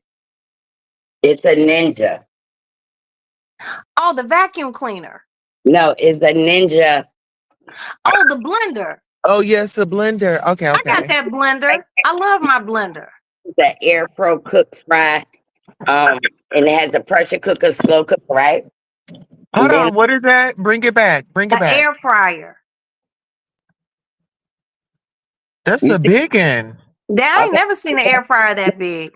y'all to see that that's a Ninja, that's a crew, right? Look over. Okay. I got this thing. I got an inside grill. I got a chef mate. I got another air fryer. That's a pressure cooker. That's the air fryer, right? Oh, can you put the turkey in there? Now I want you to I listen don't to the think it'd be story. too big. I want you to listen to the story now. Now, Okay. Okay. I was up one night by myself, and this show came on called QVC. Oh, girl. And look, It ain't nothing but the devil. see that right there? The blender, the kitchen made blender. That's fucking open. I've had that 4 years. The slow cooker. I bought this thing right here. This some kind of cooker outside. You can deep fry turkey. You see that? Never open. Yeah. I got all these things that I ordered, and I have never used them. Okay. They decoration. Marcella, you know who you remind me of? Wow. Uh I would Mm-mm. have been deep Candy frying turkeys, boy. I would Candy's have been a mama. You know, deep Candy frying Mama turkey had motherfucker. listen, you remember Candy Mama had that addiction going on QVC and ordering up some shit on candies? My fucking thing is I buy shit and call it decoration. And I do. Like here, this is the only thing I use in my kitchen. This. The You see coffee maker. that? Marcella, now you know, with that nice ass fucking deep fryer, Look at you that. could have been frying some motherfucking turkey. These pots right cost me $800. Never used them. Don't tell me Listen, no shit like that, Marcella. I can understand you not wearing some clothes, but some good cookware now. Come on now. Come Never. on. how about this? Our goal is gonna get Marcella in that kitchen. Cause between my recipes and yours, We, Roxy, we between got you, my Marcella. And now yeah. I got And, plenty of food. and I'm very patient. Mm-hmm. Y'all, I gotta get ready to go because I gotta get these kids ready. But y'all, for real, we gotta meet up again because I am paranoid about cooking. You know what I say? I have a kitchen, but I don't want it to be dirty. That's how I feel. Mm-hmm. We Marcella, okay, it is Tuesday morning. I think And this. okay, Marcella, we're gonna work you through this. Mhm. Okay. I want you to have a blessed and happy day. And we're gonna figure out how to help you figure out. But don't buy anything else for that kitchen because you're not using it. You got Mhm. expensive ass pots. You're not using them. And I'm gonna have to get you, and Toast is gonna have to get you some recipes that you can use those pots now. Oh That you look, know I cook. is right here. What is that, Marcella? It's a rice cooker because I don't know how to make rice, so I just two cups of water, 2 cups of rice, and Marcella, go get the kids ready for school. Okay.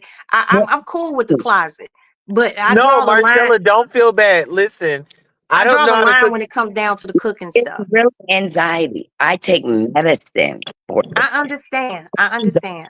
because I can't. Marcella, we're going Uh, to work our way through this. You're going to learn some recipes. If you can be patient with us, we can be patient with you.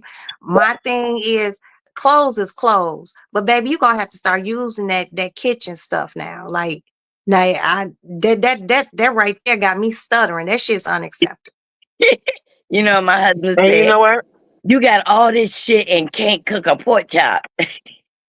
Listen, you can set your timer to where nothing burns. Yeah. Or Let me how get about you just sit in the kitchen and what? just Yeah, chill in the kitchen on your phone and go whatnot? live. Right. Go live like when you cook. Yeah, that's Cooking what with I told Marcella. you the night before Thanksgiving. I'm supposed to be doing that on my live. Nisi is gonna walk me through some stuff. But the cornbread, Miss Wanda took a picture of all the ingredients. So I got. She said go get some baking soda, and then she said go get some piggy feet for the the piggy feet. I gotta go find them. Mm. Okay. You know It's what? not baking soda, Marcella, and it's not the baking soda in the box that goes in the refrigerator. It's the baking soda in a round container with a Yeah, little white woman on the thing yeah, of it, on the that's front of it. a picture of. But That's with baking you, powder. like she That's told me to baking pick, powder, not baking soda. she And told you me just to pick remember, whatever you use that for, you just use a pinch of it, not a pinch, a pinch. Marcella, I'll be there for you. You got my home number. about the If piggy you fall, feet. if you fall on some you need to know, you don't want to ask, just call me. And as And far as the tell, pig and feet, tell you piggy, can get pig feet at the butcher. no, piggy tails. Piggy tails. Pigtails, you can get those at the butcher too. What are you cooking with the pigtails, Marcella? Well, because my husband wants some, like a little pot of greens with the piggy tails. Okay, now listen. Make sure when you get the pigtails, you make sure that you get them home, you wash them, and make sure there ain't no hair on them, because there might be little pieces of hair. So what you do is you cut the fire on your stove, and you take a pair of tongs and you run the pigtail over the fire to singe any leftover hairs. I Marcella, we got some work to do. my stove. Marcella, I ain't got no fire coming out. My stove is the flat electric. the the flat thing. I Okay, don't use so it. get one of those long lighters that you would light a candle with, and just the run that over the pigtail to singe any hairs off. Then you wash it. I got you, Marcella. Let me tell you Okay. something. I don't use my stove. My husband bought me a little electric pot because one time I went to boil the egg and the egg busted and went all on the ceiling and everything. Okay, Marcella, go get the kids ready for school. Okay, we're gonna work through this, and We're gonna and, work and through it, Marcella. yeah, and I'm a pig cooking motherfucker. So you in the right place. Oh, good. I And know toast how to cook everything on the pig from the rooter to the tutor. looked so easy. Toast over there was just kept stirring and stirring. I said, "Damn, she can cook. My baby Hmm. can't cook at all." But And guess what? You my can husband too. married me for my cooking. He married me for this fresh pussy. Look, Okay, I'm gonna give you a so here's some tips like on YouTube, look at those cooking videos, like something that you really want to cook and just watch how they right. cook it. Yeah, but I gotta get patience. That's what my therapist said. I need patience. I need to stop thinking that everything is, you know, he, but the last time we had our visit, he said, I think that your anxiety level's getting so high. Maybe you need to go on vacation. Yeah, and a vacation will do it. But if you want to know, or if you ever feel like, hey, I think I might cook this, I want to cook this today, you know how to call me. Okay. I call Miss So, Wanda every day, honey. Every day. Every day. Miss Wanda showing me how to do something. well, you can do this, Marcella. But I got You some can do it. potatoes, some sweet potatoes. I'm gonna try the candy yams this year. Oh, Okay, that that's sounds good. good. No, my husband say he know how, my husband can cook now. You know he from North Carolina. He told me Right. he's gonna work with me in the kitchen. He said he gonna peel the sweet potatoes and he's gonna do that. And he told me that he was gonna help me cook and he told me he's gonna teach me how to make a potato salad, which I don't know. You I'm can gonna, do it, Marcella. all right. And We look, got let me we show you got this. faith Let me that show you we this. got faith in you. You see all my jewelry in here. See all that stuff? Yes. I don't wear any of it. Never, ever, ever. You know what? When I used to buy it, I used to say, when I get older, this is some of the jewelry I'm gonna wear." That's And what. you haven't worn it.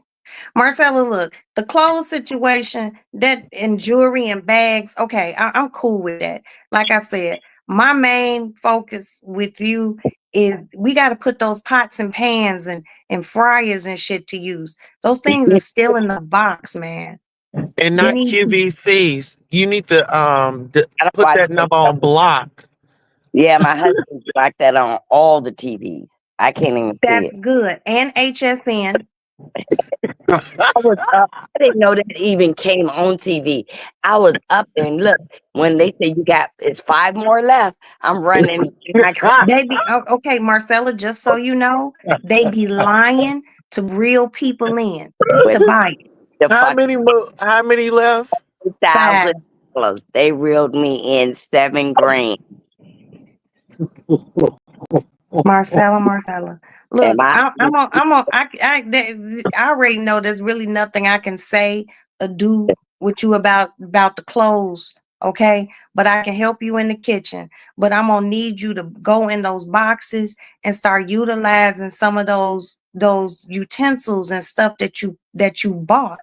Mm-hmm. It makes no sense that you would spend that much money on a KitchenAid mixer and don't use it. Girl, you can also use that KitchenAid mixer to make ice cream and that motherfucker make pasta.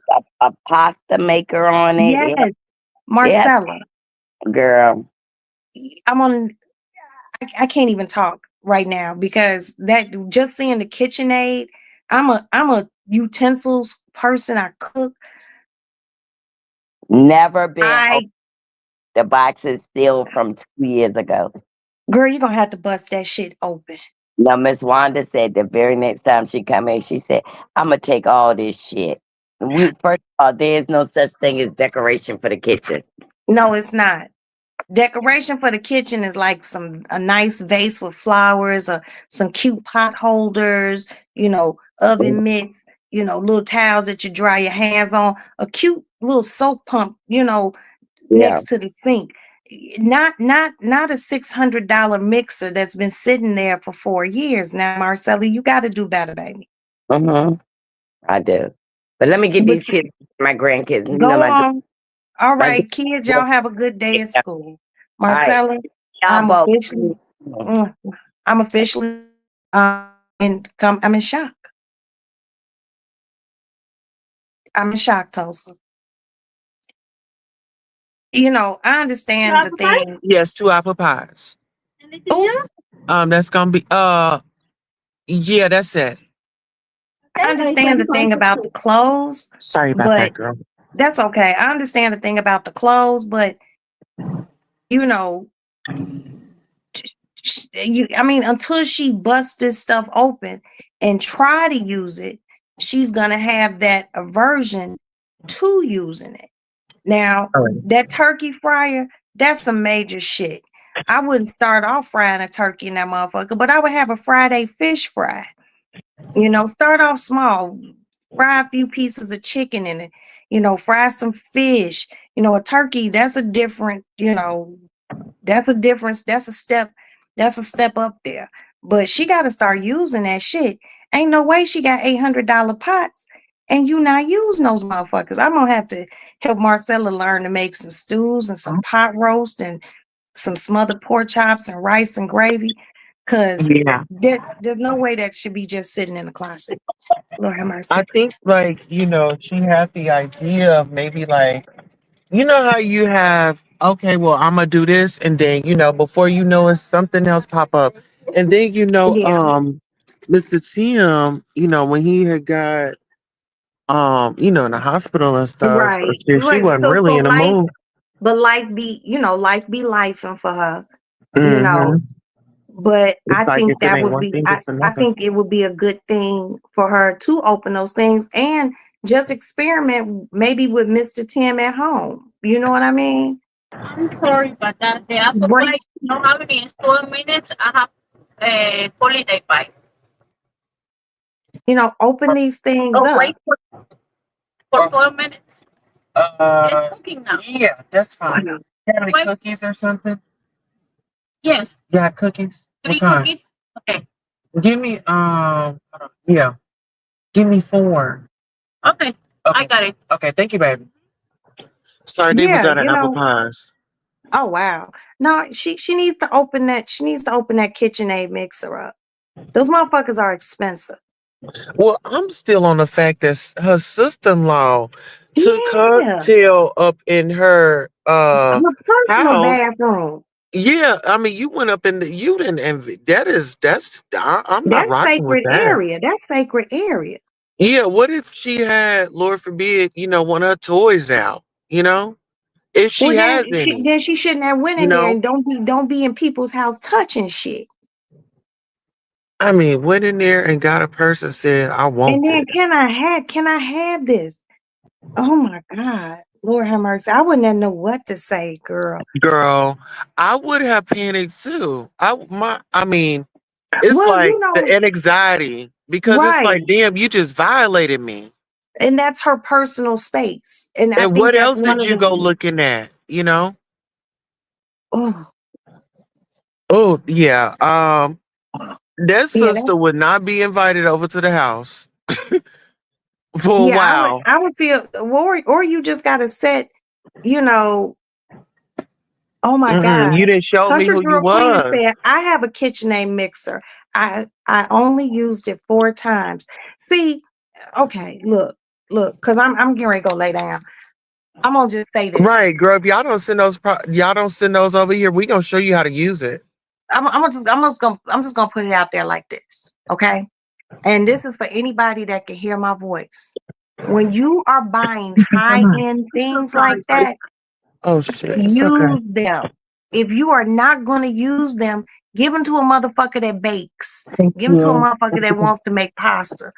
Don't just have that shit sitting there. Use that shit.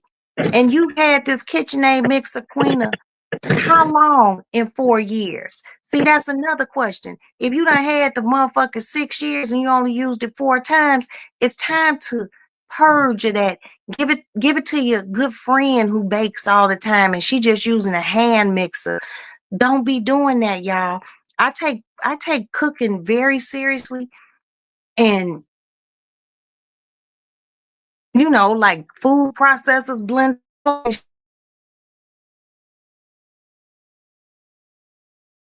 that you got a turkey for a deep fryer and you're not deep frying. Lord have mercy, Jesus.